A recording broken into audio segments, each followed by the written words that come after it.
ನಾಟ್ಯಾಚಾರ್ಯರೇ, ಶಿಷ್ಯರಿಗೆ ವಿದ್ಯೆ ಕಲಿಸಬೇಕಾದ ಗುರುಗಳೇ ಹೀಗೆ ಜಗಳವಾಡಿದರೆ ಹೇಗೆ? ಆಗ ಸಂತೋಷದಿಂದ ಮತ್ತು ಕನಸು ಕಾಣುತ್ತಾ ನಿಂತವರೆಂದರೆ ನೀವಿಬ್ಬರೇ. ಓ ನಾಯಿದೆ. ಇದು 3 ಚೈನಾದು.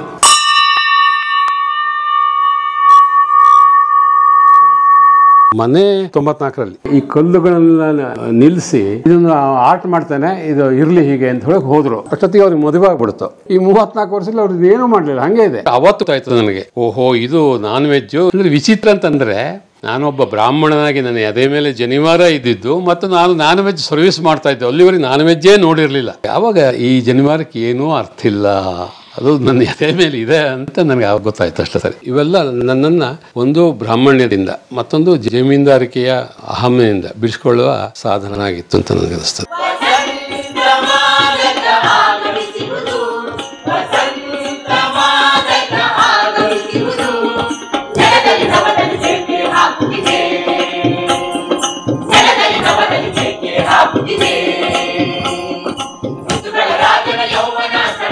ಸ್ನೇಹಿತರೆ, ನಿಮ್ಗೆಲ್ರಿಗೂ ಮಲೆನಾಡಿನ ಶಿವಮೊಗ್ಗ ಜಿಲ್ಲೆಯ ಸಾಗರ ತಾಲೂಕಿನ ಹೆಗ್ಗೋಡು ಗ್ರಾಮಕ್ಕೆ ಸ್ವಾಗತ. ಸ್ನೇಹಿತರೆ, ಹೆಗ್ಗೋಡು ಅಂದ ತಕ್ಷಣ ನಿಮ್ಗೆಲ್ರಿಗೂ ಈಗಾಗಲೇ ಒಂದು ಹೆಸರು ಜ್ಞಾಪಕಕ್ಕೆ ಬಂದಿರುತ್ತೆ, ಸ್ಮೃತಿಗೆ ಬಂದ್ಬಿಟ್ಟಿರುತ್ತೆ ಸ್ನೇಹಿತರೆ.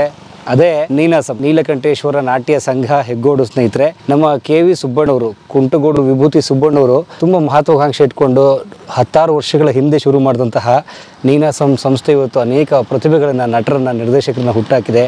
ಕರ್ನಾಟಕದಲ್ಲಿ, ಕನ್ನಡದಲ್ಲಿ ಅನೇಕ ಪ್ರತಿಭೆಗಳು ಕಲಾರಂಗದಲ್ಲಿ ಅರಳುವಂತೆ ಮಾಡೋಕ್ಕೆ ಕಾರಣ ಆಗಿದೆ. ಸ್ನೇಹಿತರೆ, ಇತ್ತೀಚೆಗೆ ನಮ್ಮ ಗುರುಗಳಾದ ಹಿರಿಯ ರಂಗ ನಿರ್ದೇಶಕರು, ನ್ಯಾಷನಲ್ ಸ್ಕೂಲ್ ಆಫ್ ಡ್ರಾಮಾ ದೆಹಲಿಯ 1980ರ ಸುಮಾರಿನ ಪಾಸ್ಔಟ್ ಆದಂಥ ವಿದ್ಯಾರ್ಥಿಯಾಗಿದ್ದಂತಹ ಕರ್ನಾಟಕದ ಹೆಮ್ಮೆಯ ರಂಗ ಗುರುಗಳು, ರಂಗ ನಿರ್ದೇಶಕರಾದಂತಹ ಚಿದಂಬರರಾವ್ ಜಂಬೆ ಅವರಿಗೆ ಕರ್ನಾಟಕ ರಾಜ್ಯೋತ್ಸವ ಪ್ರಶಸ್ತಿ ಬಂದಿದೆ. ಈ ಸಂದರ್ಭದಲ್ಲಿ ಅವರನ್ನು ನಾನು ಅಭಿನಂದಿಸ್ತಾ ನಿಮ್ಮೆಲ್ಲರ ಪರವಾಗಿ, ಬನ್ನಿ, ಹೆಗ್ಗೋಡ್ನಲ್ಲಿ ಅವ್ರ ಮನೆ ಇದೆ, ಚಿದಂಬರರಾವ್ ಜಂಬೆ ಅವರ ಮನೆ.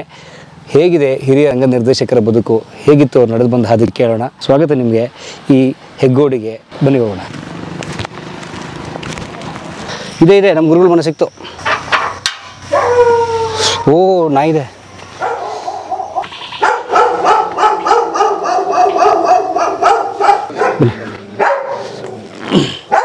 ಟೈಗರ್ ಇದೆ.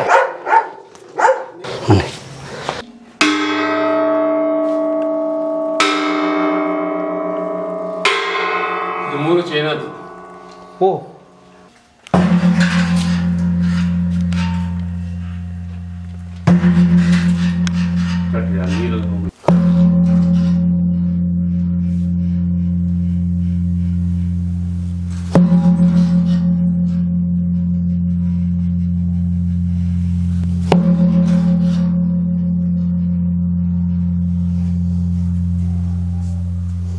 ಯಾವ ದೇಶದ ಸರ್? ಮಣಿಪುರ. ಮಣಿಪುರದ್ದು. ಇದು 3 ಚೈನಾದ್ದು.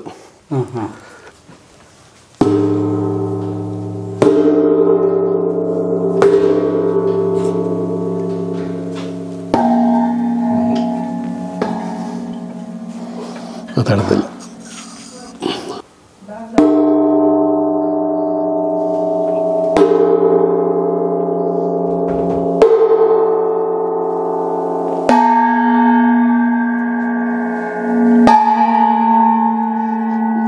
ಅದು ಇದಕ್ಕೆ ಈ ಕೋಲ್ ಕರೆಕ್ಟ್ ಅದು,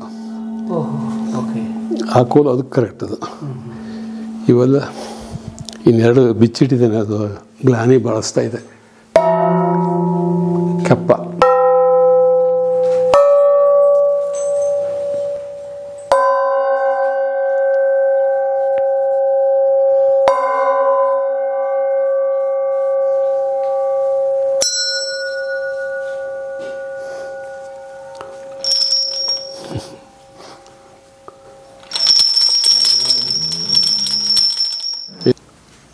ನನ್ನ ಕಲೆಕ್ಷನ್ ಅಭ್ಯಾಸ. ಆ ನಗಾಡೆಗೆ ಉಜ್ಜಯಿನಿ ಇದು. ಚರ್ಮವಾದ್ಯಗಳೆಲ್ಲ ಈ ಹವಾಮಾನಕ್ಕೆ ಉಳಿಯೋದಿಲ್ಲ, ಹಾಳಾಗ್ತದೆ. ಥಂಡಿ ಉಳಿಯಲ್ಲ, ಚರ್ಮ ಹಾಳಾಗ್ತದೆ. ಅದಕ್ಕಾಗಿ ಮೆಟಲ್ ಆದರೆ ಎಷ್ಟು ವರ್ಷನೂ ಇರ್ತದೆ ಅಂತ ಮಾತು. ಇದು ಮಣಿಪುರದ್ದೇ. ಅದು ಬುಲ್ಡೆ ಹೋಗ್ಬಿಡ್ತು. ಮೇಂಟೈನ್ ಮಾಡೋದು ಕಷ್ಟ ರೀ, ಇಟ್ಕೊಳ್ಳೋದು ಕಷ್ಟ. ಇದು ಮಧ್ಯಪ್ರದೇಶದ ಬಸ್ತರ್ದು ತೂಡಿ.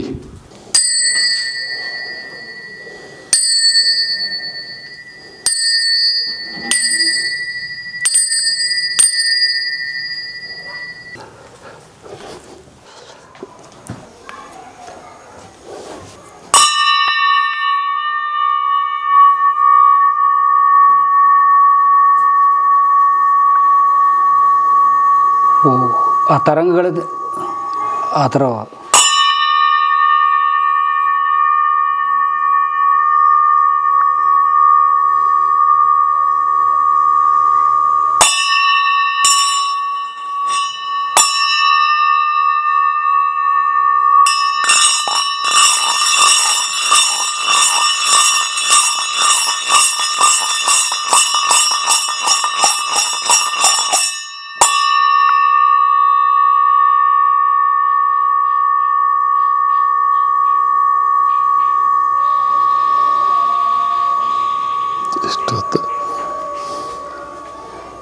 ಈಗ ಇನ್ನೊಂದು ಹೊಸ ಮನೆ ಕಟ್ಕೋಬೇಕು ಈ ಹಾರಗಾಣ ಎಲ್ಲ ಇಡೋದಕ್ಕೆ. ಈ ಹಾರ, ಈ ಪುಸ್ತಕ, ಇವನ್ನೆಲ್ಲ ಇಡೋದಕ್ಕೆ ಒಂದು ಮನೆ ಬೇಕು. ಅಲ್ಲಿ ಆ ಕಾರ್ ಶೆಡ್ಡಾಗಿ ಇಟ್ಟಿದೆ, ಅಷ್ಟು ಬುಕ್ಸ್ ಲೈಬ್ರರಿಯಲ್ಲಿದೆ. ಎಲ್ಲಿ ಅದನ್ನ ಸೇರಿಸಿ ಇಡೋದೇ ಕಷ್ಟ ಆಗ್ಬಿಟ್ಟಿದೆ ಈಗ. ಈ ಮನೆ ಕಟ್ಟಿ ಎಷ್ಟು ವರ್ಷ ಆಯಿತು? ಇದು 17ರಲ್ಲಿ. ಅಲ್ಲ, 18 ಮನೆ. 18 ಮನೆ 94ರಲ್ಲಿ. 30 ವರ್ಷದ ಮನೆ. ಹಾಂ, 94 ಆಯ್ತು, 30 ವರ್ಷ. ಹಾಂ, ಆ ವರ್ಷ ಯಾವ ನಾಟಕ ಮಾಡಿತ್ತು, ಟೈಮಲ್ಲಿ ಫರ್ತನ್ಸ್ ಇರಬೇಕು, ಶೇಕ್ಸ್ಪಿಯರ್ದು.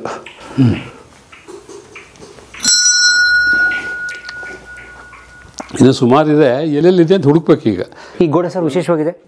ಅದು ಈ ಮನೆ ಕಟ್ಟಬೇಕಾದ್ರೆ ಈ ಗೋಡೆಯಲ್ಲಿ ಈ ಕಲ್ಲುಗಳನ್ನ ನಿಲ್ಲಿಸಿ ನಮ್ಮ ಇಕ್ಬಾಲ್ ಸಾಹೇಬರು, ನಮ್ಮ ಸ್ನೇಹಿತರವರು, ಇವತ್ತು ಬೆಳಗ್ಗೆನೂ ಫೋನ್ ಮಾಡಿದ್ರು, ಇದನ್ನು ಆರ್ಟ್ ಮಾಡ್ತಾನೆ, ಇದು ಇರಲಿ ಹೀಗೆ ಅಂತ ಹೇಳಕ್ಕೆ ಹೋದರು. ಅಷ್ಟೊತ್ತಿಗೆ ಅವ್ರಿಗೆ ಮದುವೆ ಆಗ್ಬಿಡ್ತು. ಈ 34 ವರ್ಷದಲ್ಲಿ ಅವ್ರದ್ದು ಏನೂ ಮಾಡಲಿಲ್ಲ, ಹಾಗೆ ಇದೆ. ಹೌದಾ? ಹಾಂ, ಬಟ್ ಇದೇ ಆರ್ಟ್ ಥರ ಇದೆ ಏನೋ. ಅದರಷ್ಟಿಗೆ ಅದು ಆರ್ಟ್ ಆಗಿದೆ ಈಗ. ಅದೇ ಮದುವೆ ಆಗಿದ್ದಕ್ಕೆ ಪ್ರಾಜೆಕ್ಟ್ ಡ್ರಾಪ್ ಮಾಡಿಬಿಟ್ಟಿದ್ರು. ಅದೇನಾಯ್ತು ಅಂದರೆ ಇನ್ನೆಲ್ಲ ಮಾಡ್ತಿರೋ ಹೊತ್ತಿಗೆ ಅವ್ರಿಗೆ ಒಂದು ತಿಳಿ ಲವ್ ಅಫೇರ್ ಶುರುವಾಗಿತ್ತು. ಹಂಗಾಗಿ ಕೊನೆಗೆ ಅವಳು ನಮ್ಮ ಶಿಷ್ಯ ಸೇರ ಮಧ್ಯಸ್ಥಿಕೆ ವಹಿಸಿ ಅವರಿಗೆ ಒಂದು ಮದುವೆ ಮಾಡಿತ್ತು. ಹಾಂ, ಮದುವೆ ಆಯಿತು. ಮದುವೆ ಆದಮೇಲೆ ಮತ್ತೆ ಇದು ಈ ಆರ್ಟ್ ಅಲ್ಲ, ಆರ್ಟ್ರೇ ಒಳ್ಳೆಯದು ಅಂತ. ಅದು ಒಳ್ಳೆ ಆರ್ಟ್ ಅಂತ. ಓಕೆ, ಚೆನ್ನಾಗಿ ಬದುಕನ್ನು ಕಟ್ಕೊಂಡಿದ್ದಾರೆ. ಓಕೆ. ಇವನು ಇವಳ ಇದು ಡಿಂಕು ಇವನು ಸುಮ್ಗಿರಾಗ ಅವನು ಏನಾಗಿದೆ, ಅವನಿಗೆ ನೀವು ಡಾಕ್ಟ್ರು ಏನೋ ಮಾಡ್ತೀರಿ ಅಂತ ಅವ್ನಿಗೆ ಅನುಮಾನ ಬಂದುಬಿಟ್ಟಿದೆ. ಅದಕ್ಕೆ ಅವ್ನು ನಡುಕ್ತಾ ಇದ್ದ. ನಾವು ಓಹೋ ಸೂಜಿ ಕೊಡ್ತಾರೆ ಅಂತ ನಮ್ಮ ಸ್ನೇಹಿತರ. ನೀವು ಸುಮ್ಗಿರು ನಾವು ಹೋಗ್ಬಿಡ್ತೇವೆ ಮರಾಯ. ನಡುತ್ತಿರೋದು ಅದಕ್ಕೆ, ಅದು ಚಳಿಯಾಗಿಲ್ಲ ಅದಕ್ಕೆ. ಇವರು ಪರಮೇಶ್ವರ ಅಂತ, ಅವರು ರವಿ ಅಂತ, ಅವರು ದೇವೇಂದ್ರ. ಏನಿಲ್ಲ, ಅದಕ್ಕಾಗಿ ಅದು ಅರ್ಧ. ಕೂತ್ಕೋ ನಾವು ಹೋಗ್ತೇವೆ, ಕೂತ್ಕೋ. ಒಂದು ಕೈ ಎತ್ಕೊಂಡು ಅಳ್ತಾ ಇದೆ, ಅದು ಭಯಪಟ್ಟು. ನಿಂಗಲ್ಲ ಅದು ಎಲ್ಲ ಫೋಟೋ ತೆಗಿತಾ ಇದೆ. ನಿಂದಲ್ಲ, ನಿನಗಲ್ಲ, ಅಲ್ಲ ನಿನಗಲ್ಲ. ಏಯ್ ನೋಡಿ ಅಲ್ಲಿ ಎರಡು ಬೆಕ್ಕಿ ಮರಿ ಎಲ್ಲಿದೆ? ನಾವು ಬರ್ತೇವೆ ಇಲ್ಲಿಗೆ ಅಂತ. ಅಲ್ಲಿದೆ, ಅವರಿಬ್ರು ಅಲ್ಲಿ ಸೆಟ್ಲು. ನೀವು ಕರೆ ಬರ್ತಾನೆ, ಇಲ್ಲಿ ಅಟ್ಯಾಕ್ ಮಾಡ್ತಾನೆ. ಅವು ಇಲ್ಲೇ ಇರ್ತವೆ, ಒಳಗೆ ಇರ್ತವೆ, ಅವಕ್ಕೂ ಊಟ ಹಾಕ್ಬೇಕು. ನಿಮ್ಗೇನೋ ಹೇಳ್ತಾ ಇದೆ ಅದು, ಹೊಟ್ಟಿ ಹಾಕು ಅಂತ. ನಮಃ ಶಿವಾಯ ಹರ ಹರ ಶಂಭೋ ನಟನಾಲಂಕಾರ. ಒಂದು ಸಣ್ಣ ಹಳ್ಳಿ, ಅದು ಅಡ್ಡೇರಿ ಅಂತ, ಕಾಸೂರು ಅಡ್ಡೇರಿ, ಕೆಳದಿ ಹತ್ರ. ನಮ್ಮದು ಅವಿಭಕ್ತ ಕುಟುಂಬ. ಸುಮಾರು 20 ಜನ. ಓದ್ರಕ್ಕೂ ಬೇರೆ ಕಡೆಯಿಂದ ನಮ್ಮ ಮನೆಯಲ್ಲಿ ಹುಡುಗರು ಇರ್ತಿದ್ರು, ನಾವು ಇರ್ತಿದ್ವಿ. ನಾವೆಲ್ಲ ಒಟ್ಟಿಗೆ ಸ್ವಂತ ಸಾಗುವಳಿ 8 ಎಕರೆ ತರಿ, ಮತ್ತೆ ಭೂಮಿ ತರಿ ಅಂದರೆ ಭತ್ತದ ಗದ್ದೆ, ಅಡಿಕೆ ತೋಟನೇ ಇತ್ತು. ಆದರೆ 20 ಹೊಟ್ಟೆ ತುಂಬಿಸ್ಕೊಳ್ಳೋದಿದ್ದಿಲ್ಲ, ಅದು ತುಂಬ ಕಷ್ಟದ. ಆ ಕಾಲದಲ್ಲಿ ಭಾಳ ಕಷ್ಟದ, ಅದು ತುಂಬ ಕಷ್ಟ ಆಗಿತ್ತು. ನಮ್ಗೆ ಈಗೆಲ್ಲ ವಿಸ್ಮಯ ಅಂತ ಅನಿಸ್ತದೆ.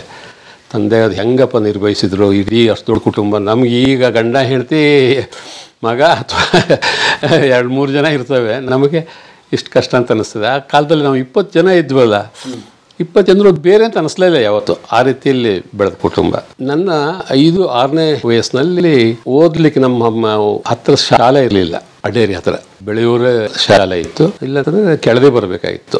ಹಾಗಾಗಿ ಹಾರೇಕೊಪ್ಪ ಅಂತ ಕೆಳದಿ ಹತ್ತಿರದ ನಮ್ಮ ದೊಡ್ಡಮ್ಮನ ಮನೆ ಇದೆ. ಅವರು ನಮ್ಮ ದೊಡ್ಡಪ್ಪ, ಅವ್ರು ನಮ್ಮ ಪುರೋಹಿತರು ಹೌದು, ಮತ್ತು ನಮ್ಮ ತಾಯಿಯ ಅಕ್ಕನ ಮನೆ ಅದು, ದೊಡ್ಡಮ್ಮ ಅಂತಂದರೆ.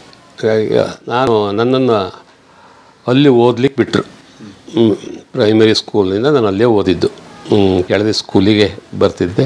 ಹಾರೇಕೊಪ್ಪದಲ್ಲಿ ಅದನ್ನು ಮೊದಲನೇ ಸಾರಿ ಇರಬೇಕು. ಒಂದು ಹಿರಣ್ಯಕಶಿಪು ಅಂತ ನಾಟಕ ಮಾಡಿದ್ರು ದೇವಸ್ಥಾನದ ಈ ಕಡೆಗೆ. ಅದು ನನಗೆ ಇನ್ನೂ ಚಿತ್ರ ಚೆನ್ನಾಗಿ ನೆನಪಿದೆ. ಅದು ಅಲ್ಲಿ ಒಂದು ಹೋಟ್ಲ್ ಹಾಕಿ ಒಂದು ಇದೆಲ್ಲ ಮಾಡಿದ್ರು. ದಿವಸ ತಾಲೀಮು ನಡೀತಾ ಇತ್ತು. ನಾಟಕದ ದಿವಸ, ನಾಟಕದ ಹಿಂದಿನ ದಿವಸ ಏನು ಅಂತಂದರೆ ನನ್ನೆಲ್ಲೋ ಯಾರೋ ಹೇಳಿ ನಿಮ್ಮೂರಲ್ಲೇ ಮಾಡ್ತಾ ಇದ್ದಾರೆ, ನೀವು ಊರಿಗೆ ಹೋಗ್ಬಿಡು, ನಾಟಕ ಅಲ್ಲೂ ನೋಡ್ಬೋದು ಅಂತ ಹೇಳಿ ಊರಿಗೆ ಕಳಿಸ್ಬಿಟ್ರು. ಇಲ್ಲಿ ಹಿರಣ್ಯಕಶಿಪು ನಾಟಕ ಆಯಿತು. ಅದು ನನಗೆ ಇವತ್ತಿನವರೆಗೂ ಭಾಳ ಸ್ಪಷ್ಟವಾಗಿ ನೆನಪಿದೆ. ಚಿತ್ರಗಳು ಅಲ್ಲಿಂದ ಬಂದ ಮೇಲೆ ಎಲ್ಲರೂ ಮಾತಾಡಿದ್ರು, ಹಿರಣ್ಯಕಶಿಪು ನಾಟಕ ಹಂಗಾಯಿತು, ಮಾತು ಕರುಳು ಕೊಡು ಆಗಿಬೇಕಲ್ಲ, ಕರುಳು ಒಳಗೆ ಬಿಟ್ಬಿಟ್ಟಿದ್ರು. ಅದು ಕರುಳು ಕೊಡು ಅಂತ ಹೇಳೋದು, ಡೈಲಾಗ್ ಹೇಳೋದು ಮಾಡ್ತಿದ್ರು ಅಂತೆಲ್ಲ ಮಾತಾಡ್ತಿದ್ರು. ಅದು ನನಗೆ ನನ್ನ ಜೀವನದಲ್ಲಿ ಮೊದಲನೇ ಸಾರಿ ನಾನು ನೋಡಿದ ನಾಟಕ ಅಂತ ನನಗೆ ಅನ್ನಿಸ್ತದೆ. ಅದು ಒಂದು ಅಡ್ಡೇರಿಯಲ್ಲಿ ನಮ್ಮೂರಿನಲ್ಲಿ ಸಣ್ಣ ಆಟ ತಾಲೀಮು ನಡೀತಾ ಇತ್ತು. ನಮ್ಮನೆ ಮೇಲ್ಗಡೆಗೆ ರೈತರ ಮನೆ ಇದೆ. ರಾತ್ರಿ ಮಳೆಗಾಲದಲ್ಲಿ ರಾತ್ರಿ ಸುಮಾರು ಹೊತ್ತು ತನಕ 12 ಗಂಟೆ 1 ಗಂಟೆವರೆಗೂ ಸಾವಿತ್ರಿ ಕತೆ, ಸುಂದರವಲ್ಲಿ ಕತೆ, ಈ ಥರದ ಸಣ್ಣ ಆಟದ ತಾಲೀಮು ನಡೀತಾನೆ ಇರ್ತಿತ್ತು. ನಮ್ಮ ಮನೆ ಹಿಂದ್ಗಡೆ ಮಲಗ್ತಿದ್ದೆ, ಹಿತ್ಲ ಕಡೆಯಿಂದ. ಅದಕ್ಕೆ ಹತ್ತಿರ ಆಗ್ತಿತ್ತು ಅದು. ಆ ಹಾಡು ಇವತ್ತಿಗೂ ನನಗೆ ಗುನುಗ್ತಾ ಇತ್ತು ಕಿವಿಲಿ, ಅಷ್ಟು ಸ್ಪಷ್ಟವಾಗಿ ಆ ಹಾಡುಗಳು ಕೇಳ್ತಾ ಇರ್ತಿತ್ತು. ಅದು ಸಣ್ಣ ಆಟ. ಆಮೇಲೆ ಕೋಲಾಟ ಇತ್ತು ನಮ್ಮ ಊರಿನಲ್ಲೇ. ನಾವು ಒಕ್ಕಲಿಗರ ಜೊತೆಗೆ, ನಾನು ಕೋಲಾಟ ಕಲ್ತಿದ್ದೆ, ನಮ್ಮ ಒಕ್ಕಲಿಗರು ನಮ್ಮ ಊರಿನಲ್ಲಿರೋದು, ಅವ್ರ ಜೊತೆಗೆ ಆಟ ಆಡಿ ಕಲ್ತಿದ್ದು. ಆಡೋರು. ಆಮೇಲೆ ತೆರನಕೊಪ್ಪ, ಕೆಳದಿ, ಮಾಸೂರು, ದಿಗಟೆಕೊಪ್ಪ, ಕೆಳದಿಪುರ, ಇಲ್ಲೆಲ್ಲ ಈ ಸಣ್ಣಾಟದ ಚಟುವಟಿಕೆ ಭಾಳ ಚೆನ್ನಾಗಿತ್ತು. ಆವಾಗ ಭಾಳ ನಡೀತಿತ್ತು. ನಮ್ಮೂರಿನಲ್ಲಿ ಬುದ್ಧಿವಂತ ಕನ್ನಪ್ಪ ಅಂತ ಇದ್ದರು. ಅವರು ಒಕ್ಕಲಿಗರ ಕಮ್ಯುನಿಟಿಯಲ್ಲಿ ಹಿರಿಯರು 2 ಜನ ಇರ್ತಾರೆ. ಒಬ್ಬರು ಕೋಲ್ಕಾರ ಭರಮಪ್ಪ ಅಂತ ನಮ್ಮಲ್ಲಿ ಇದ್ದರು. ಅವ್ರ ಪಕ್ಕದ ಮೇಲೆ ಇದು ಬುದ್ಧಿವಂತ ಕನ್ನಪ್ಪ ಅಂತ, ಅವರು ವಯಸ್ಸಾಗಿತ್ತು ಪಾಪ, ಅವರೇ ಭಾಗವತರು. ಅವ್ರ ತಮ್ಮ ಒಬ್ಬರು ಬಸವಣ್ಣ ಅಂತ, ಅವರು ಇದಕ್ಕೆಲ್ಲ ಭಾಳ ಚಟುವಟಿಕೆಯನ್ನು ಮುನ್ನುಗ್ಗಿ ಮಾಡ್ತಿದ್ದರು. ಹಂಗೆ ಈ ಸುತ್ತಮುತ್ತಲಿನ ಒಂದು ರೀತಿ ಸಾಂಸ್ಕೃತಿಕ ವಾತಾವರಣ ಇದೆಯಲ್ಲ, ಅದು ನನಗೆ ಭಾಳ ಪ್ರೇರಣೆ ಕೊಟ್ಟಿದೆ. ಈ ಊರಿನ ಸಾಂಸ್ಕೃತಿಕ ವಾತಾವರಣ. ಹೌದು, ಅಂದರೆ ಅದು ಭಾಳ ಮುಖ್ಯವಾದ್ದು ಅಂತ. ಆಮೇಲೆ ಮನೆಘಟ್ಟದಲ್ಲಿ ಒಂದು ಗುಡ್ಡೆಕೇರಿ ಅಂತಿದೆ, ಅಲ್ಲಿ ದೊಡ್ಡ ಆಟ ಇದು ಮಾಡ್ತಿದ್ರು, ಮಾಗದ ವಧೆ ಅಂತ ಅವರು ಇದು ಮಾಡ್ತಿದ್ರು. ಅದನ್ನು ನೋಡಿದ್ದೆ ನಾನು. ನಂತರದಲ್ಲಿ ಮನೆಘಟ್ಟ ಮತ್ತು ಬೆಳೆಯೂರು ಸೇರಿ ಒಂದು ನಾಟಕ ಮಾಡ್ತಿದ್ರು. ಅವರು ತಂಡಕ್ಕೆ ಅಂತ ಹೆಸರಿತ್ತು ಗೊತ್ತಿಲ್ಲ ನನಗೆ, ಆದರೆ ಬಡತನದ ಭೂತ ಈ ಥರದ ಎಷ್ಟೋ ನಾಟಕಗಳನ್ನ ಅವ್ರು ಮಾಡ್ತಾಯಿದ್ರು. ಅದು ನೋಡೋಕೆ ಹೋಗ್ತಿದ್ದೆ, ಅದು ನನಗೆ ಇಷ್ಟ ಆಗ್ತಿತ್ತು. ಈ ಮಧ್ಯದಲ್ಲಿ ಸ್ಕೂಲಿಗೆ ನಾಟಕ ಮಾಡಿದ್ದು, ಸ್ಕೂಲಲ್ಲಿ ವಾರ್ಷಿಕೋತ್ಸವಕ್ಕೆ ನಾಟಕ ಮಾಡೋದು ಏನಿದೆ ಹಾಗೆ ಅಂತ. ನಾನು ಹರೇಕೊಪ್ಪದಲ್ಲಿ ಇಲ್ಲಿ ಇರ್ತಾ ಇದ್ದೆ, ದೊಡ್ಡಮ್ಮನ ಮನೆಯಲ್ಲಿ. ಅಲ್ಲಿ ಒಂದು ಭಾರತೀಯ ಕಲಾವಿದರು ಅಂತ ಅನೇಕ ಹೆಸರನ್ನು ಇದರೆಲ್ಲರು, H.G. ಸೀತಾರಾಮ್ ಅಂತ ಅವರು ಇದ್ದಾರೆ, ಈಗಲೂ ಇದ್ದಾರೆ. ಅವರು ಭಾಳ ಉತ್ಸಾಹಿಗಳು, ಈಗಲೂ ಅಷ್ಟೇ ಉತ್ಸಾಹ ಇದೆ ಅವರಿಗೆ. 81 ವರ್ಷ ಆದಿತ್ತು ಅವರಿಗೆ, ಅಷ್ಟೇ ಉತ್ಸಾಹದಲ್ಲಿರ್ತಾರೆ. ಆಮೇಲೆ ಅವ್ರು ನಾಟಕ ಬರೆಯೋದು, ಮತ್ತು ಬುಲ್ಬುಲ್ ಸಿತಾರೆ ಇದನ್ನು ನುಡಿಸ್ತಾರೆ, ಅವರು ಹಾರ್ಮೋನಿಯಂ ಬಾರಿಸ್ತಾರೆ, ಇದೆಲ್ಲ ಇದು ಮಾಡ್ತಾಯಿದ್ರು.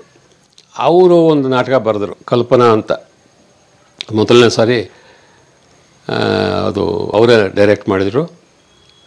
ನಮ್ಮ ಊರಿನಲ್ಲಿ ಪರಿಸ್ಥಿತಿ ಹೇಗಿತ್ತು ಅಂತಂದರೆ, ನಾಟಕ ಮಾಡಬೇಕು ಅಂತಂದರೆ ಪುರುಷ ಪಾತ್ರಕ್ಕೆ ಎಲ್ಲ ಸಿಕ್ಬಿಡ್ತಾರೆ, ಆದರೆ ಸ್ತ್ರೀ ಪಾತ್ರ ಯಾರೂ ಮಾಡೋಕ್ಕೆ ಮಾಡ್ತಿರಲಿಲ್ಲ. ಹೆಣ್ಮಕ್ಳು ಬರ್ತಿರ್ಲಿಲ್ಲ. ಹೆಣ್ಮಕ್ಳು ಇಲ್ಲಿ ಹೆಸರೇ ಇರಲಿಲ್ಲ ಬಿಡಿ, ಅದಲ್ಲ, ಗಂಡು ಮಕ್ಕಳೇ ಮಾಡಬೇಕಾಗಿತ್ತು. ಯಾವ ಗಂಡು ಮಕ್ಕಳು ಸ್ತ್ರೀ ಪಾತ್ರ ನಂಗೆ ಬೇಡ ಅಂತ, ಪುರುಷ ಪಾತ್ರ ಆದರೆ ನಾನು ಮಾಡ್ತೇನೆ ಅಂತ.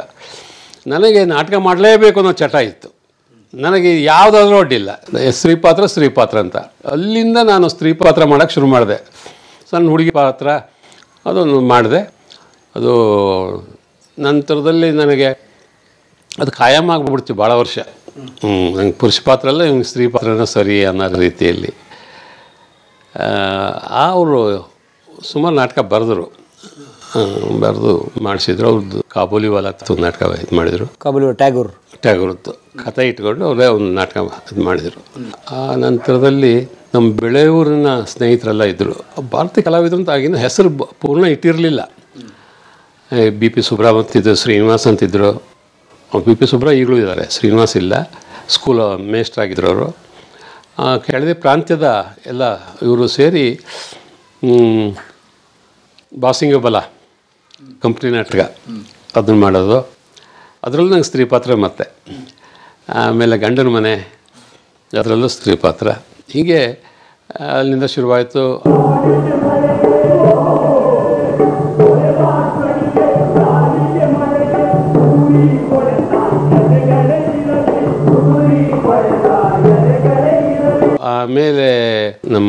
ಬೇಲೂರು ಕೃಷ್ಣಮೂರ್ತಿ ಅವರ ಇದು ಅವ್ರದ್ದು ಇನ್ನೊಂದು ನಾಟಕ ತ್ಯಾಗಿ. ಆಗ ಆ ಒಂದು ಘಟ್ಟದಲ್ಲೇ ತ್ಯಾಗಿ ಭಾರಿ ಇದ್ರ ನಾಟಕ ಅದು.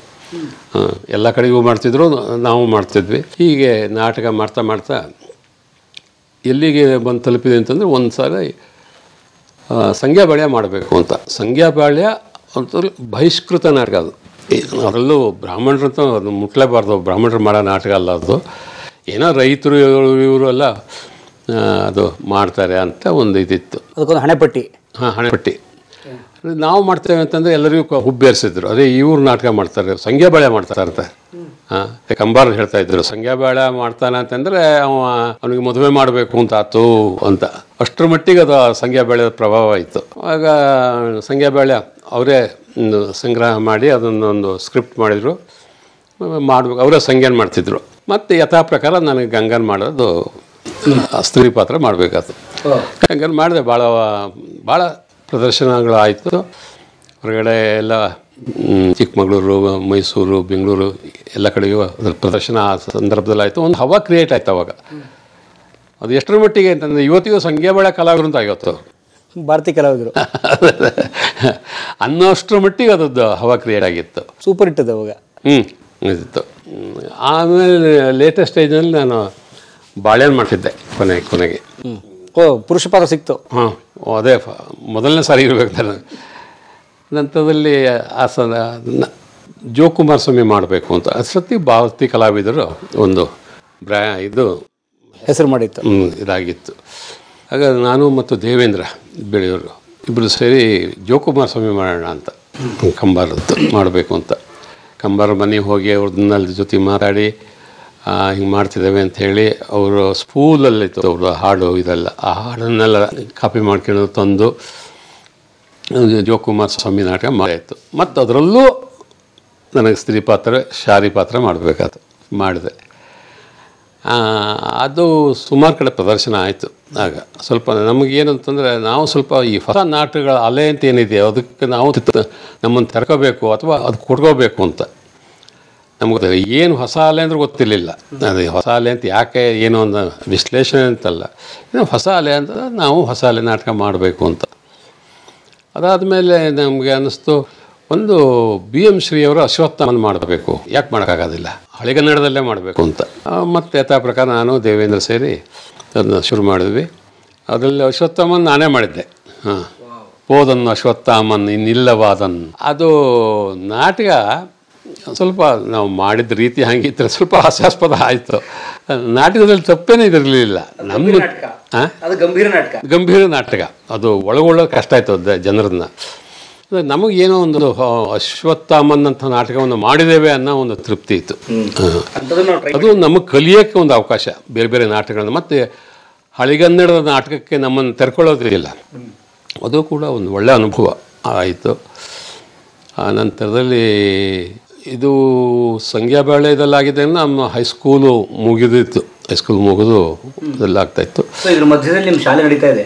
ಶಾಲೆನೇ ಅಯ್ಯೋ ಶಾಲೆ ಬಿಡೋಕ್ಕೆ ಬರೋದಿಲ್ಲ.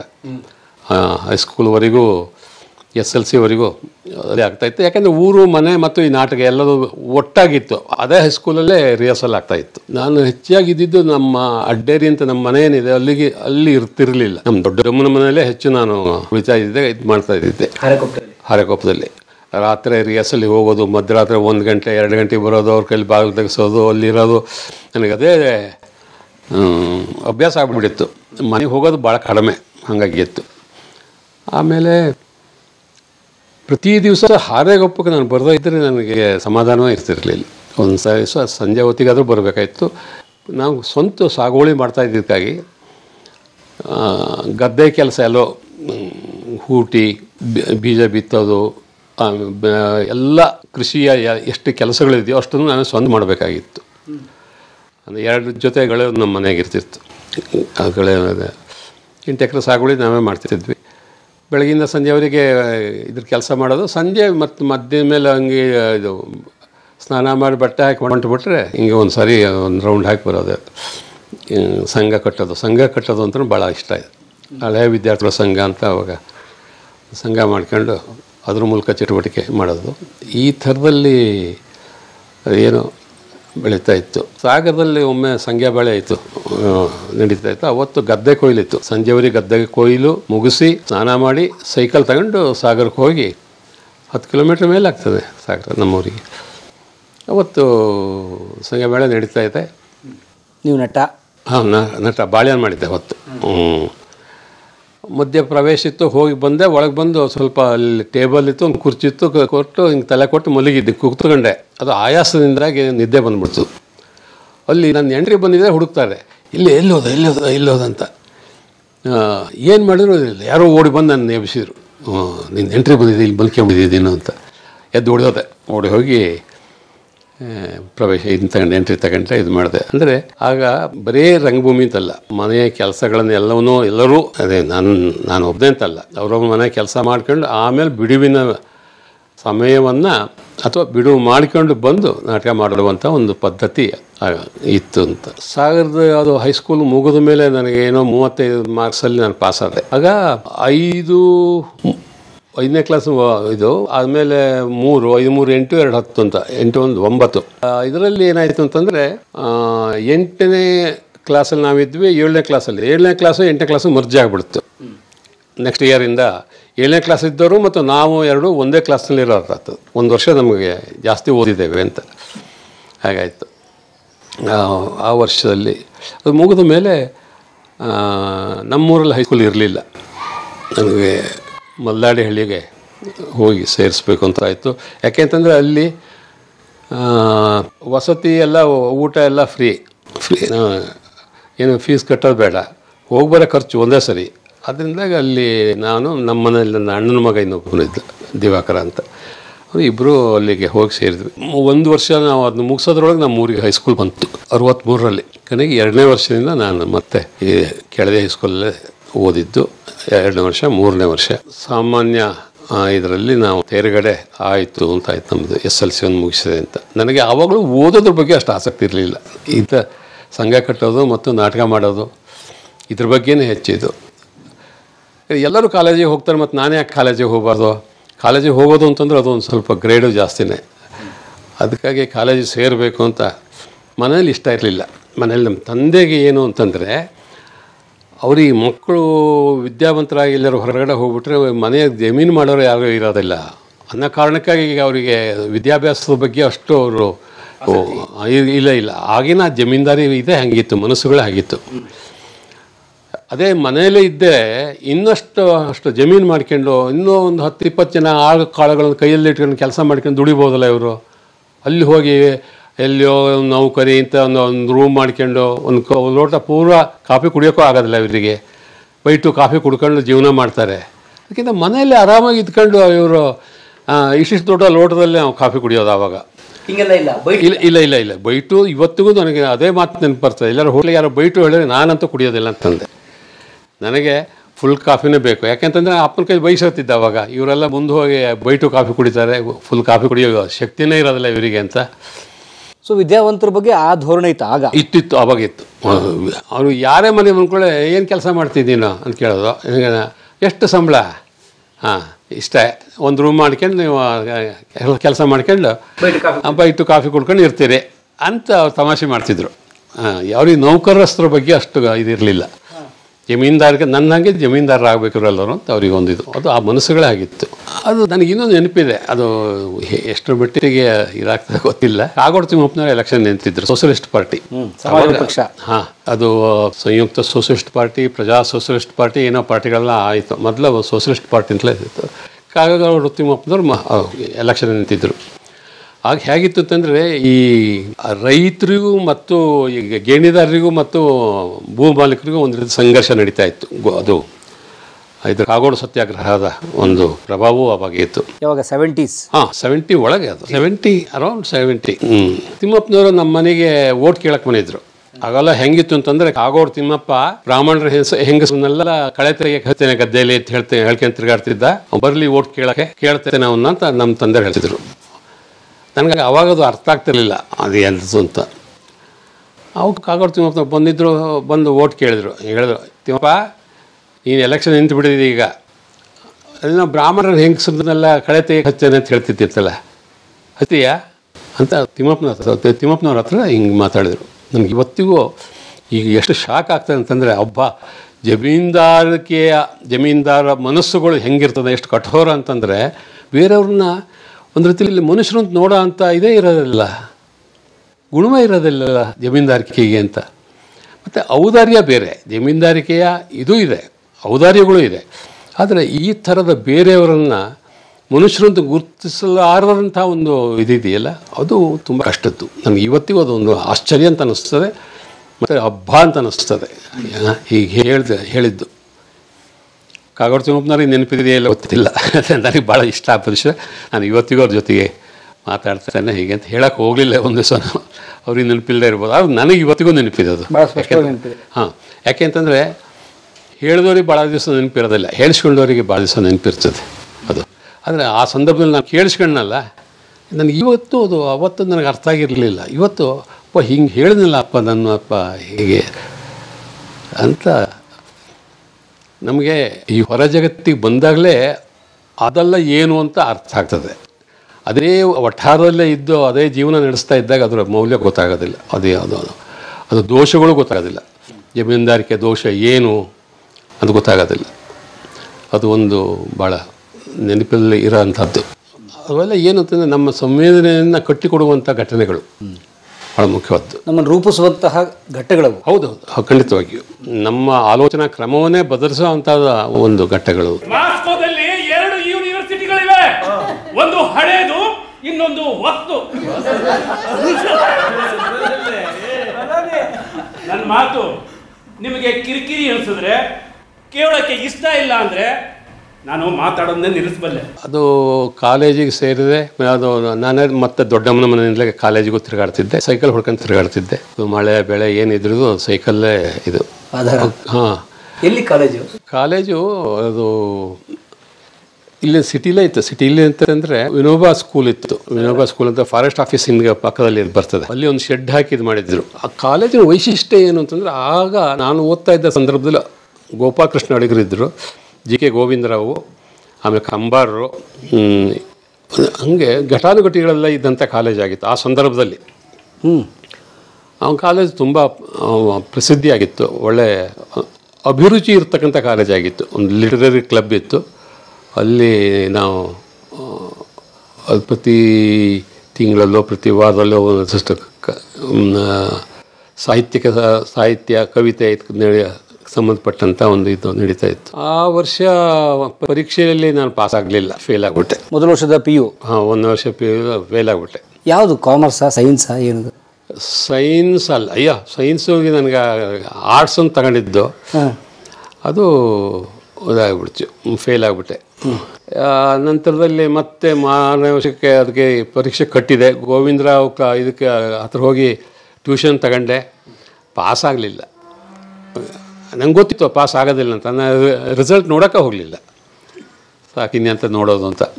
ಅಷ್ಟರ ಮೇಲೆ 10 ವರ್ಷ ಹೆಚ್ಚು ಕಮ್ಮಿ ನಾನು ಮನೆಯಲ್ಲಿ ಬೇಸಾಯ, ಗದ್ದೆ, ತೋಟ ಇದು ಅಂತ ಮಾಡ್ಕೊಂಡು ಹಿಂಗೆ ರಂಗ ಚಟುವಟಿಕೆ, ಊರು ಸುತ್ತೋದು, ಸಂಘ ಕಟ್ಟೋದು ಅಂತ. ಇಲ್ಲ, ನನ್ನ ತಂದೆ ಜಂಬೆ ಗೋವಿಂದಪ್ಪನವರು ಅಂತ ಕೃಷಿಕರು, ಜಮೀನ್ದಾರರು, ಪಕ್ಕಾ ಜಮೀನ್ದಾರರು. ಆಮೇಲೆ ತಾಯಿ ನೇತ್ರಾವತಮ್ಮ. ಅದೇನು ತಂದೆಗೆ ಇದ್ರ ಬಗ್ಗೆ ವಿರೋಧ ಇರಲಿಲ್ಲ.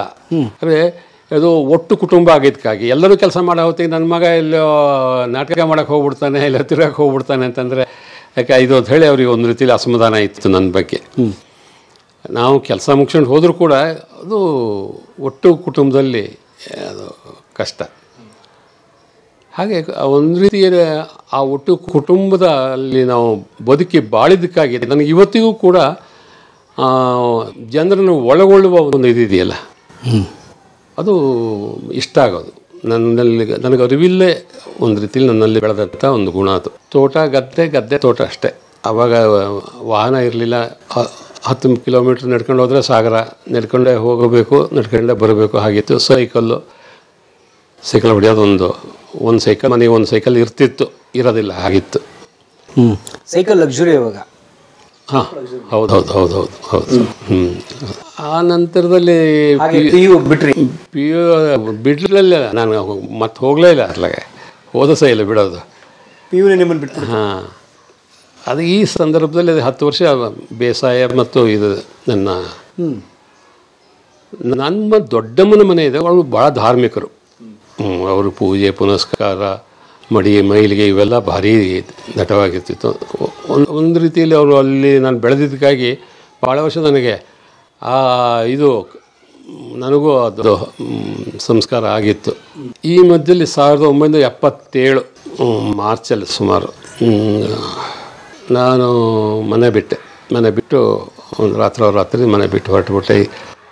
ಏನು ಒಟ್ಟು ಅದೇನು ನನಗೆ ಅದಕ್ಕೆ ಯಾಕೆಂತ ಕೇಳೋದು ಕಷ್ಟ. ಒಂದು ಇದು ಇದಾಗಿರ್ಬೋದು, ಹೊರಗಡೆ ಹೋಗಬೇಕು ಅನ್ನೋದು. ಅಷ್ಟೊತ್ತಿಗೆ ನಮ್ಮ ಮನೆಯಲ್ಲಿ ನಮ್ಮ ದಿವಾಕರ ಅಂತ ನನ್ನ ಅಣ್ಣನ ಮಗ, ಅವನು ನನಗಿಂತ ಮೊದಲೇ ಮನೆಯಿಂದ ಹೊರಟು ಇದಾಗಿದ್ದ. ಹಾಗಾಗಿ ಈ ಕಟ್ಟೆ ಕಲ್ಲುಗಳು ಒಂದೇ ಕಳಚುವ ಕಾಲ ಅದಾಗಿತ್ತು. ನಾನು ರಾತ್ರಿ ಮನೆ ಬಿಟ್ಟು ಸಾಗರಕ್ಕೆ ಬಂದೆ. ಎಲ್ಲಿಗೆ ಹೋಗಬೇಕು ಏನದು ಗೊತ್ತಿಲ್ಲ. ರಾತ್ರಿ ಹೊರಟ್ಬಿಡ್ರಿ. ಅವಾಗ ನಾವು ಒಂದು ಟೈಪ್ ರೈಟಿಂಗ್ ಇನ್ಸ್ಟಿಟ್ಯೂಷನ್ ನಡೆಸ್ತಾ ಇದ್ವಿ. ಅದಕ್ಕೆ 4 ಜನ ಹುಡುಗರು ಫೀಸ್ ಕೊಟ್ಟಿದ್ದರು, 24 ರೂಪಾಯಿ, 4 ಅದೇ ದುಡ್ಡು ನನಗೆ ಅವತ್ತು ತಗೊಂಡು ಊರು ಬಿಟ್ಟುಬಿಟ್ಟೆ. ಶಿವಮೊಗ್ಗಕ್ಕೆ ಹೋಗಿ ಏನು ಮಾಡಬೇಕು ಗೊತ್ತಾಗಲಿಲ್ಲ. ರಾತ್ರಿ ಹಳೆ ಶಿವಮೊಗ್ಗ ಬಸ್ ಸ್ಟ್ಯಾಂಡ್ ಅದು, ಅಲ್ಲಿ ಕಲ್ಲು ಮಂಚಗಳೆಲ್ಲ ಇತ್ತು, ಮರಗಳಿತ್ತು, ದಟ್ಟವಾಗಿ. ಒಂದು ಕಲ್ಲು ಮಂಚ ಮೇಲೆ ಮಲಗಿ ರಾತ್ರಿ ಏನೇ ಉಟ್ಟು ಬಟ್ಟೆಲ್ಲ ಹೊರಟಿದ್ದೆ. ನನಗೆ ಚೀಲಗೀಲ ಏನೂ ಇಲ್ಲ. ಬೆಳಗ್ಗೆ ಜಾವ ಉಡುಪಿ ಮಂಗಳೂರು ಅಂತ ಕೂಗ್ತಾಯಿದ್ರು. ನನಗೆ ಅನ್ನಿಸ್ತಾ ಆಯಿತು, ಹಂಗಾರೆ ಮಂಗಳೂರು ಕಡೆಗೆ ಹೋಗೋಣ ಅಂತಂದೆ ಮಂಗಳೂರಿಗೆ ಹೊರಟೆ. ಮಂಗಳೂರಿಗೆ ಅದೇ ಫಸ್ಟ್ ಟೈಮ್ ನಾನು ಮಂಗಳೂರಿಗೆ ಹೋಗಿತ್ತು. ಕರಾವಳಿ ಇಲ್ಲ ಹೋಗೇ ಇರಲಿಲ್ಲ. ಮಂಗಳೂರಲ್ಲಿ ನನ್ನ ಸಂಬಂಧಿಕರು ಹೌದು, ಮತ್ತು ಇದು ನಾರಾಯಣ ಮೂರ್ತಿ ಅಂತ ಇಲ್ಲೇ ಮನೆಗಟ್ಟ, ನಮ್ಮೂರ ಹತ್ರ. ಅವರು ಒಂದು ರೀತಿಯಲ್ಲಿ ಮಂಗಳ ಕೆಮಿಕಲ್ ಫ್ಯಾಕ್ಟ್ರಿ, ಅದರಲ್ಲಿದ್ದರು. ಇವರು ಇದರಲ್ಲಿದ್ದ ಟೆಲಿಫೋನ್ ಎಕ್ಸ್ಚೇಂಜಲ್ಲಿದ್ದ. ಅವ್ರ ಮನೆಗೆ ಹೋಗಿ ಇದು ಮಾಡಿದೆ. ಅಲ್ಲಿಂದ ಏನೋ ಕೆಲಸ ನೋಡಬೇಕಲ್ಲ, ಎಷ್ಟು ದಿವಸ ತಿರ್ಕೊಂಡಿರೋಕ್ಕಾಗ್ತದೆ ಅಂತ ಒಂದು ಹೋಟ್ಲಿಗೆ ಹೋಗಿ ಕೇಳಿದೆ, ಏನಾದ್ರು ಕೆಲಸ ಇದೆಯಾ, ಕೆಲಸ ಕೊಡ್ತೀರಂತ. ಅವರು ಕೇಳಿದರು, ನಿಮಗೇನು ಕೆಲಸ ಬರ್ತದೆ ಅಂತ ಕೇಳಿದರು. ನನಗೇನೂ ಕೆಲಸ ಬರೋದಿಲ್ಲ. ಊಟ ಮಾಡೋದು ಬಿಟ್ಟರೆ ಗದ್ದೆ ಕೆಲಸ ಬರ್ತದೆ, ಬೇಸಾಯ ಕೆಲಸ ಬರ್ತದೆ, ಅದು ಅಲ್ಲಿಗೂ ಉಪಯೋಗ ಆಗೋದಿಲ್ಲ. ಆದರೆ ಬೇರೆ ಲೆಕ್ಕ ಬರೆಯೋಕ್ಕಾರು ಬಂದಿದ್ದರೆ, ನಾನು ಲೆಕ್ಕ ಬರ್ದವನಲ್ಲ, ಇವತ್ತಿಗೂ ನಾನು ಲೆಕ್ಕ ಬರ್ದಂಗೆ ಗೊತ್ತಿಲ್ಲ. ಹಾಗಾಗಿ ಅವರು ಅದು ಕೇಳಿದ್ರು, ಲೆಕ್ಕ ಬರೆಯೋಕೆ ಬರ್ತದೆ ಯಾಕೆ ಕೇಳಿದ್ರು. ಇಲ್ಲ, ನನಗೆ ಬರೋದಿಲ್ಲ ಅಂತಂದೆ. ಮತ್ತು ಅಲ್ಲಿಂದ ನಾನಾಗೆ ಹೊಂಟು ಬಂದೆ, ಅವರು ಹೋಗಿ ಅಂತ ಹೇಳಲಿಲ್ಲ. ಇಷ್ಟ ಆದಮೇಲೆ ಇನ್ನೇನು ಮಾಡೋದು ಅಂತ. ಆ ನಂತರಲ್ಲಿ 2 ದಿವಸ ಅಲ್ಲಿದ್ದೆ ಮಂಗಳೂರಲ್ಲಿ. ಅಲ್ಲಿಂದ ಮೈಸೂರಿಗೆ ಹೋದೆ. ಮೈಸೂರಿನಲ್ಲಿ ನಮ್ಮ ಸ್ನೇಹಿತರು, ನಮ್ಮ ಊರಿನವರೊಬ್ಬರು ಇದ್ದರು, ಸುಬ್ರಾಯ ಅಂತ. ಅಲ್ಲಿ ಹೋಗಿ ಅಲ್ಲೆಲ್ಲ 1 ದಿವಸ 2 ದಿವಸ ಇದ್ದೆ. ಆ ನಂತರದಲ್ಲಿ ಊಟಿ ದಾಸ್ ಪ್ರಕಾಶಕ್ಕೆ ಹೋದಾಯ್ತಾಯಿತು. ಯಾಕೆ ಅಂದರೆ ಹೇಗೆ ಅದು ಅದೇ ಮೈಸೂರಿನಲ್ಲಿ ಇದ್ರಲ್ಲ, ಅವರು ಪರಿಚಯದವರು ಊಟಿಲಿ ದಾಸ್ ಪ್ರಕಾಶದಲ್ಲಿದ್ದರು. ಅದು ಮೈಸೂರಿನಲ್ಲಿ ದಾಸ್ ಪ್ರಕಾಶ್ ಇದೆಯಲ್ಲ, ಹಾಗಾಗಿ ಅಲ್ಲಿಂದ ಕಾಂಟ್ಯಾಕ್ಟ್ ಮಾಡಿ ಅಲ್ಲಿ ಹೋದರೆ ಇದಾಗ್ತದೆ ಉದ್ಯೋಗ. ಒಂದೇನೋ ಇದಂತ ಹೋದೆ. ಸಿಕ್ಕಾಪಟ್ಟೆ ಚಳಿ, ಅಯ್ಯೋ ನೆಲ್ಲಿನಿಂದ ಚಳಿ ಎದ್ದು ಬರ್ತದೆ ಅಲ್ಲಿ. ಆಮೇಲೆ ಅಲ್ಲಿ ಸೂಪರ್ವೈಸರಾಗಿ ಕೆಲಸ ಮಾಡೋ ತಂದರು. ಆಯಿತು ಅಂತ ಒಪ್ಕೊಂಡೆ. ಇಲ್ಲಿ ದಾಸ್ ಪ್ರಕಾಶ್ ಹೋಟೆಲಲ್ಲಿ. ದಾಸ್ ಪ್ರಕಾಶ್ ಹೋಟೆಲಲ್ಲಿ ಅಲ್ಲಿ ಕೆಲಸ ಮಾಡ್ತಾಯಿದ್ದೆ. 1 ತಿಂಗಳು 2 ತಿಂಗಳಾಯಿತು. ಅಲ್ಲಿ ಬೋರ್ ಆಯಿತು. ಅವರು ಅಲ್ಲಿ ಏನು ಲೈಫೇ ಇಲ್ಲ, ಅಲ್ಲಿ ಬರೇ ಅದನ್ನು ನಂಬೇ ಬದುಕ್ತಾರೆ. ಅಲ್ಲ, ಅದೇನು ಹೋಟ್ಲಲ್ಲಿ ದಿವಸ ಕಾಫಿ ಕೊಡೋದು, ತಿಂಡಿ ಕೊಡೋದು, ಅದು ಮಾಡೋದು, ಮತ್ತು ಸ್ನಾನ ಮಾಡೋದು, ಇದು ನನಗೇನು ಅದು ರುಚಿಸಲ್ಲ. ಆ ಕೂಡಲೇ ಏನು ಅಂತಂದರೆ ಯೋಚನೆ ಮಾಡಿದೆ. ಏಪ್ರಿಲ್ ಮೇ ಜೂನ್ ತಿಂಗಳಾಗಿತ್ತು. ಜೂನ್ ತಿಂಗಳಿಗೆ ನಾನು ಉಡುಪಿ ಬಂದು ಯಕ್ಷಗಾನ ಕೇಂದ್ರಕ್ಕೆ ಸೇರಬೇಕು ಅಂತ. ಉಡುಪಿ ಬಂದಾಗ ಏನಂತಂದರೆ ಅಲ್ಲಿ ಪೇಜಾವರ ಮಠದಲ್ಲಿ ಅಷ್ಟು ದಿವಸ ಇದ್ದೆ. ಒಂದು ಚಾಪೆ ಹಾಸ್ಕೊಂಡು ಮಲಗ್ತಿದ್ದೆ ಮಠದ ಮೇಲ್ಗಡೆ. ಸುಮಾರು ಜನ ಹುಡುಗರೆಲ್ಲ ಓದೋಕ್ಕಿದ್ರಲ್ಲಿ, ಅವ್ರ ಜೊತೆಲಿ ಒಂದು ಬದಿಗೆ ನಾನು ಮಲಗ್ತಿದ್ದೆ, ಇದು ಮಾಡ್ತಿದ್ದೆ. ಬೆಳಿಗ್ಗೆ ಇದಕ್ಕೆ ಯಕ್ಷಗಾನ ಕೇಂದ್ರಕ್ಕೆ ಹೋಗ್ತಿದ್ದೆ. ಆದರೆ ಯಕ್ಷಗಾನ ಕೇಂದ್ರಕ್ಕೆ ಸೇರಬೇಕು ಅನ್ನೋ ಆ ಒಂದು ಆಲೋಚನೆ ಅಥವಾ ಒಂದು ಮೋಟಿವ್ ಮೊದಲಿಂದಲೂ ನಮ್ಮ ಪರಿಸರ ಆಗಿತ್ತು. ನಮ್ಮ ಊರಿನಲ್ಲಿ ಇದೆ ಬೆಳೆಯೂರು ಯಕ್ಷಗಾನ ಮಂಡಳಿ ಇತ್ತು. ಅದರಲ್ಲಿ ನಾನು ವೇಷ ಹಾಕ್ತಿದ್ದೆ, ವೇಷ ಕಟ್ತಿದ್ದೆ, ಯಕ್ಷಗಾನ ಮಾಡೋಕ್ಕೆ ಹೋಗ್ತಿದ್ದೆ, ಯಕ್ಷಗಾನ ನೋಡ್ತಿದ್ದೆ. ಅದೊಂದು ಸಂದರ್ಭ ಯಕ್ಷಗಾನದ ಸುವರ್ಣ ಯುಗ ಅಂತ ಹೇಳ್ಬೋದು. ಭಾಳ ದೊಡ್ಡ ದೊಡ್ಡ ಕಲಾವಿದ್ರದ್ದು, ವೀರಭದ್ರ ನಾಯಕರು, ಸಿರಿಯಾರ ಮಂಜು ನಾಯಕರು, ಹೆರಂಜಾಲ ವೆಂಕಟರಮಣ, ಆಮೇಲೆ ಕೆರೆಮನೆ ಮೇಳ, ಶಿವರಾಮ ಹೆಗಡೆಯವರು, ಇವರೆಲ್ಲ ಇದ್ದಂಥ ಒಂದು ಮಾವುಲ ಹೆಗಡೆ, ಗಜಾನನ ಹೆಗಡೆ, ಅವ್ರದ್ದು ಯಕ್ಷಗಾನಗಳು ನನ್ನ ಮೇಲೆ ದಟ್ಟವಾಗಿ ಪರಿಣಾಮ ಬೀರಿತ್ತು. ಆಗಲೇ ನನಗೆ ಒಂದು ಸಾರಿ ಅನಿಸಿತ್ತು, ಯಾಕೆ ಅಂತಂದರೆ ಕೆರೆಮನೆ ಮಾವುಲ ಹೆಗಡೆಯವರಿಗೆ ಒಂದು ಪತ್ರ ಬರೆದಿದ್ದೆ, ನಾನು ನಿಮ್ಮ ಬಟ್ಟೆ ಗಿಟ್ಟೆ ತೊಳೆದು ಸೇವೆ ಮಾಡ್ಕೊಂಡಿರ್ತಾನೆ, ನನಗೆ ಯಕ್ಷಗಾನ ಕಲಿಬೇಕು, ನಿಮ್ಮ ಮನೆಗೆ ಬರ್ತೇನೆ ಅಂತ. ಆಮೇಲೆ ಅವರಿಂದ ಉತ್ತರ ಬರಲಿಲ್ಲ, ಆಗಲಿಲ್ಲ, ಅದು ಬೇರೆ. ಅಂದರೆ ಅಷ್ಟು ಹುಚ್ಚು ಇದ್ರ ಬಗ್ಗೆ ಇತ್ತು ಅಂತ, ರಂಗಭೂಮಿ ಬಗ್ಗೆ. ಆ ನಂತರದಲ್ಲಿ ಒಂದು ಸಾರಿ ನಾನು ಹೀಗೆ ಆ ಕಾಲದಲ್ಲೇ, ಆ 10 ವರ್ಷಗಳ ಮಧ್ಯದಲ್ಲೇ ಬಾಳೆಕಾಯಿ ವ್ಯಾಪಾರ ಮಾಡ್ತಿದ್ದೆ. ತೋಟದಲ್ಲೆಲ್ಲ ಬಾಳೆಕೊನೆ ಕಳಿಸಿ ತಗೊಬಂದು ಇಟ್ಟು ಅದನ್ನು ತಗೊಂಡು ಚೀಲ ಕಟ್ಟಿ ಸಾರು ತಂದು ಹಾಕ್ಕೊಂಡು ಅದನ್ನು ಬೆಳಗ್ಗೆ ಹೊತ್ತಿಲ್ಲೇ 4:30-5 ಗಂಟೆಗೆ ಬಸ್ ಸ್ಟ್ಯಾಂಡಾಗ ಮಲಗಿ ಅಲ್ಲಿ ಅಂದ ಬಾಳೆಕಾಯಿ ಚೀಲ ಬಸ್ಸಿಗೆ ಹಾಕ್ಕೊಂಡು ಹಾವೇರಿ ಮತ್ತು ಶಿಕಾರಿಪುರ ಅಲ್ಲಿ ಸಂತಿಗೆ ಹೋಗ್ತಿದ್ದೆ. ಈಗ ಆ ಅಭ್ಯಾಸ ಇತ್ತು ಒಂದು ಅಷ್ಟು ವರ್ಷ, ಅದನ್ನು ಮಾಡಿದೆ. ಒಂದು ಸಾರಿ ಹೋಗಿ ಬರ್ತಾ ತೊಗರ್ಸಿಲ್ಲಿ ಇಳಿದೆ. ಕಮ್ಮತ್ತಿಗೆ ನಮ್ಮ ಅರಿಶಿನಗೋಡಿ ಕಂಪ್ನಿ ಇತ್ತು, ನಾಟಕ ಕಂಪ್ನಿ. ಈಗ ನಾಟಕ ನೋಡಿದೆ, ನನಗೆ ಅನ್ನಿಸ್ತು ನಾಟಕ ಕಂಪ್ನಿ ಸೇರಿಬಿಡೋಣ ಇದನ್ನ ಅಂತ. ಒಂದು ಮ್ಯಾನೇಜರ್ ಹತ್ರ ಮಾತಾಡಿದೆ. ಮ್ಯಾನೇಜರ್ ಹತ್ರ ಕೇಳಿದೆ, ಮಾಲೀಕರು ಇದ್ದಾರಾ ಅಂತ ಕೇಳಿದೆ. ಇಲ್ಲ, ಮಾಲೀಕರು ಇಲ್ಲ, ಊರಿಗೆ ಹೋಗಿದ್ದಾರೆ, ಅವರು ಬಂದ ಮೇಲೆ ನೀವು ಇದು ಮಾಡಿ ಅಂತಂದರು. ಅವತ್ತು ಕಂಪ್ನಿ ಸೇರೋ ಯೋಗ ನನಗೆ ಬರಲಿಲ್ಲ. ಹಾಗಾಗಿ ಮತ್ತು ಬಾಳೆಕಾಯಿ ಮಾರಾಟ ಮಾಡಿ ಗೋಣಿ ಚೀಲೆಲ್ಲ ಇತ್ತಲ್ಲ, ಅದನ್ನೆಲ್ಲ ಕಟ್ಕೊಂಡು ವಾಪಸ್ ಮನೆಗೆ ಬಂದೆ ಅಂತ ಆಯಿತು. ಅದು ಅಂದರೆ ನಾಟಕ ಮತ್ತು ರಂಗಭೂಮಿ ಬಗ್ಗೆ ನನ್ನ ತುಡಿತ ಹೇಳ್ತಾ ಇತ್ತು. ಒಂದು ಒಳಗಡೆಯಿಂದ ಅದು ಇತ್ತು ನನಗೆ ಯಾವಾಗಲೂ. ಹಾಗಾಗಿ ಅಲ್ಲಿಂದ ಯಾವ ಬೇರೆ ಕೆಲಸಕ್ಕೆ ಹೋದ್ರೆ ಅದು ನನಗೆ ಸಮಾಧಾನ ತರ್ತಿರಲಿಲ್ಲ. ಇದಕ್ಕೆ ಬರಬೇಕು ಅಂತ ಯಕ್ಷಗಾನ ಕೇಂದ್ರಕ್ಕೆ ಬಂದೆ. ಮಠದಿಂದ ತಿರುಗಾಡ್ತಿದ್ದೆ. ಮಳೆಗಾಲ, ಸಿಕ್ಕಾಪಟ್ಟೆ ಮಳೆಗಾಲ, ಕೊಡೆ ಇರ್ತಿರಲಿಲ್ಲ. ಮಳೆ ಹೊಳವಾದಾಗ ಉಳಿ ಹೋಗಬೇಕಾಗಿತ್ತು. ಹೋಗಿ ಮಾಡಿದೆ. ಹರಿದಾಸ್ ಭಟ್ರಿದ್ರು ಅವಾಗ. ಅವ್ರ ಕೈಲಿ ರಿಕ್ವೆಸ್ಟ್ ಮಾಡ್ಕೊಂಡೆ, ನಾನು ಯಕ್ಷಗಾನ ಕೇಂದ್ರದಲ್ಲಿ ಬೇರೆ ಹುಡುಗರ ಜೊತೆಗೆ ನಾನು ಇರ್ತೇನೆ, ನನಗೆ ಅಲ್ಲಿಂದ ತಿರುಗಾಡೋದು ಕಷ್ಟ ಹೀಗೆ ಅಂತ. ಅವರು ಆಯಿತು ಅಂತ ಹೇಳಿದ್ರು. ಆಮೇಲೆ ಯಕ್ಷಗಾನ ಕೇಂದ್ರದಲ್ಲೇ ಎಲ್ಲರೂ ಏನಿರ್ತಿದ್ರು ಅವ್ರ ಜೊತೆಗೆ. ಏನಿಲ್ಲ, 3 ಒಳ ಇತ್ತು. ಆ ಕಡೆಗೆ 2 ರೂಮ್ ಇತ್ತು, ಈ ಕಡೆಗೆ ಒಂದು, ಆ ಕಡೆಗೆ ಒಂದು. ಅಲ್ಲಿ ಗುರುಗಳು ಮತ್ತು ಬೇರಂಜ ವೆಂಕಟರಮಣ, ರಾಮಕೃಷ್ಣಯ್ಯನವರು, ಮಾಬಲ್ ಕಾರಂತರು ಇರ್ತಿದ್ರು. ಈ ಕಡೆ ಅವ್ರದ್ದು ಆಫೀಸ್ ಆಗಿತ್ತು. ಆ ಕಡೆಗೆ ಯಕ್ಷಗಾನ ಕೇಂದ್ರ ಮೊದಲು ಬಂದು ಹುಡುಗರೆಲ್ಲ ಇದ್ದರು. ಮಧ್ಯದಲ್ಲಿ ಒಂದು ಡಾರ್ಮೆಟ್ರಿ ಥರ ಇತ್ತು. ಅಲ್ಲಿ ಒಂದು ಚಾಪೆ ಹಾಸ್ಕೊಂಡು ಅಲ್ಲೇ ಮಲಗೋದು. ಮತ್ತು ಹಿಂದ್ಗಡೆ ಬಾವಿ ಇತ್ತು. ಬಾವಿಯಲ್ಲಿ ನೀರು ಸೇದ್ಕೊಂಡು ಓಪನ್ ಬಾತ್, ಅದು ತಲೆ ಮೇಲೆ ನೀರು ಹೋಗ್ಕೊಂಡು ಸ್ನಾನ ಮಾಡೋದು ಮತ್ತು ಯಕ್ಷಗಾನ ಕಲಿಯೋದು. ಅದು ಎಲ್ಲ ಜೀವನದ ಈ ಥರದ ಅನುಭವಗಳೇ ನಮಗೆ ಇವತ್ತಿನ ಮೌಲ್ಯವನ್ನು ಕಲಿಸ್ಕೊಡ್ತದೆ. ಅದು ಮೌಲ್ಯ ಏನು ಅಂತಂದ್ರೆ ಆ ಬದುಕಿನ ಮೌಲ್ಯವನ್ನು ಅರ್ಥ ಮಾಡ್ಕೊಳ್ಳೋಕೆ ಅವೆಲ್ಲ ಬೇಕಾಗಿತ್ತು. ಅಲ್ಲ, ಈ ಮಧ್ಯದಲ್ಲಿ ತಮ್ಮ ಕುಟುಂಬ ತಮ್ಮನ್ನು ಹುಡುಕ್ಲಿಲ್ವಾ? ಇಲ್ಲ, ಅವರಿಗೆ ಹುಡುಕಿದ್ದಾರೆ. ಅದು ಗೊತ್ತಾಯ್ತು ಕೊನೆಗೆ, ನಾನು ಮಂಗಳೂರಲ್ಲಿ ಸೇರಿದ್ದೇನೆ ಹೀಗೆ ಅಂತ. ಈ ಮಧ್ಯದಲ್ಲಿ ನಮ್ಮ ಮನೆಯಲ್ಲಿ ನನ್ನ ಅಣ್ಣನ ಮಗ ಹಿರಿಯವನ ಮದುವೆ ಆಯಿತು ಏಪ್ರಿಲ್ ಮೇನಲ್ಲಿ. ಆಗ ನಾನು ಊಟಿಂದ ಬಂದಿದ್ದೆ, ಮದುವೆಗೆ ಬಂದಿದ್ದೆ. ಮದುವೆ ಬಂದು ಭಾಗವಹಿಸಿ ಮತ್ತು ವಾಪಸ್ ಹೋಗಿದ್ದೆ. ಹಾಗಾಗಿ ಅಯ್ಯೋ ಭಾರಿ ಅದೆಲ್ಲ ಹುಡುಕಿದ್ದಾರೆ, ನೋಡಿದ್ದಾರೆ, ಎಲ್ಲ ಮಾಡಿದ್ದಾರೆ. ಯಾಕಂದ್ರೆ ಮನೆ ಮಗ ಇದ್ದಕ್ಕಿದ್ದಾಗೆ ರಾತ್ರಿ ಸಿದ್ಧಾರ್ಥ ಅಂತ ಎದ್ದೋಗ್ಬಿಟ್ರೆ ಅದೇ ಹಾಗೆ ಆಗಿತ್ತು ಅದು. ಆ ನಂತರ ಯಕ್ಷಗಾನ ಕೇಂದ್ರದ ಇದು ಮುಗಿತಿದ್ದ ಹಾಗೆ ಅದೇ NSTಗೆ ಅಪ್ಲೈ ಮಾಡಬೇಕು ಅಂತ ಒಂದು ಯಕ್ಷಗಾನ ಕಲಿತಿದ್ದೀರಿ ಕೇಂದ್ರ? ಕಲಿತಾ ಇದ್ದೆ. ಯಕ್ಷಗಾನ ಕಲಿತು ಆದಮೇಲೆ ಕೊನೆಗೆ NSTಗೆ ಹೋಗಬೇಕು ಅಂತ ರಾಷ್ಟ್ರೀಯ ನಾಟಕ ಶಾಲೆಗೆ ಅಪ್ಲಿಕೇಶನ್ ಹಾಕಿದೆ. ಇಂಟರ್ವ್ಯೂ ಬಂತು. ಅದು ಬೆಂಗಳೂರಿನಲ್ಲಿ ಇಂಟರ್ವ್ಯೂ ಇತ್ತು. ಶ್ರೀರಂಗರಿದ್ರು ಇಂಟರ್ವ್ಯೂನಲ್ಲಿ, ಕಾರಂತರಿದ್ರು, BV ಕಾರಂತರು. ಆಮೇಲೆ ಅವತ್ತು ಇಂಟರ್ವ್ಯೂಲ್ಲಿ ನಾನು ಭಾಗವಹಿಸಿದೆ. ನನ್ನ ಹಾಗೆ ಗೋಪಾಲಕೃಷ್ಣ ನಾಯರಿ, ಆಮೇಲೆ ಸುರೇಶ್ ಶೆಟ್ಟಿ, ರಘುನಂದನ, ಜೋಶಿ, ವಾಲ್ಟರ್ ಡಿಸೋಜಾ ಇವರೆಲ್ಲರೂ ಇದ್ದರು. ನಮ್ಮದು ಆಯ್ಕೆ ಆಗಲಿಲ್ಲ, ಅವರೆಲ್ಲರದ್ದು ಆಯಿತು.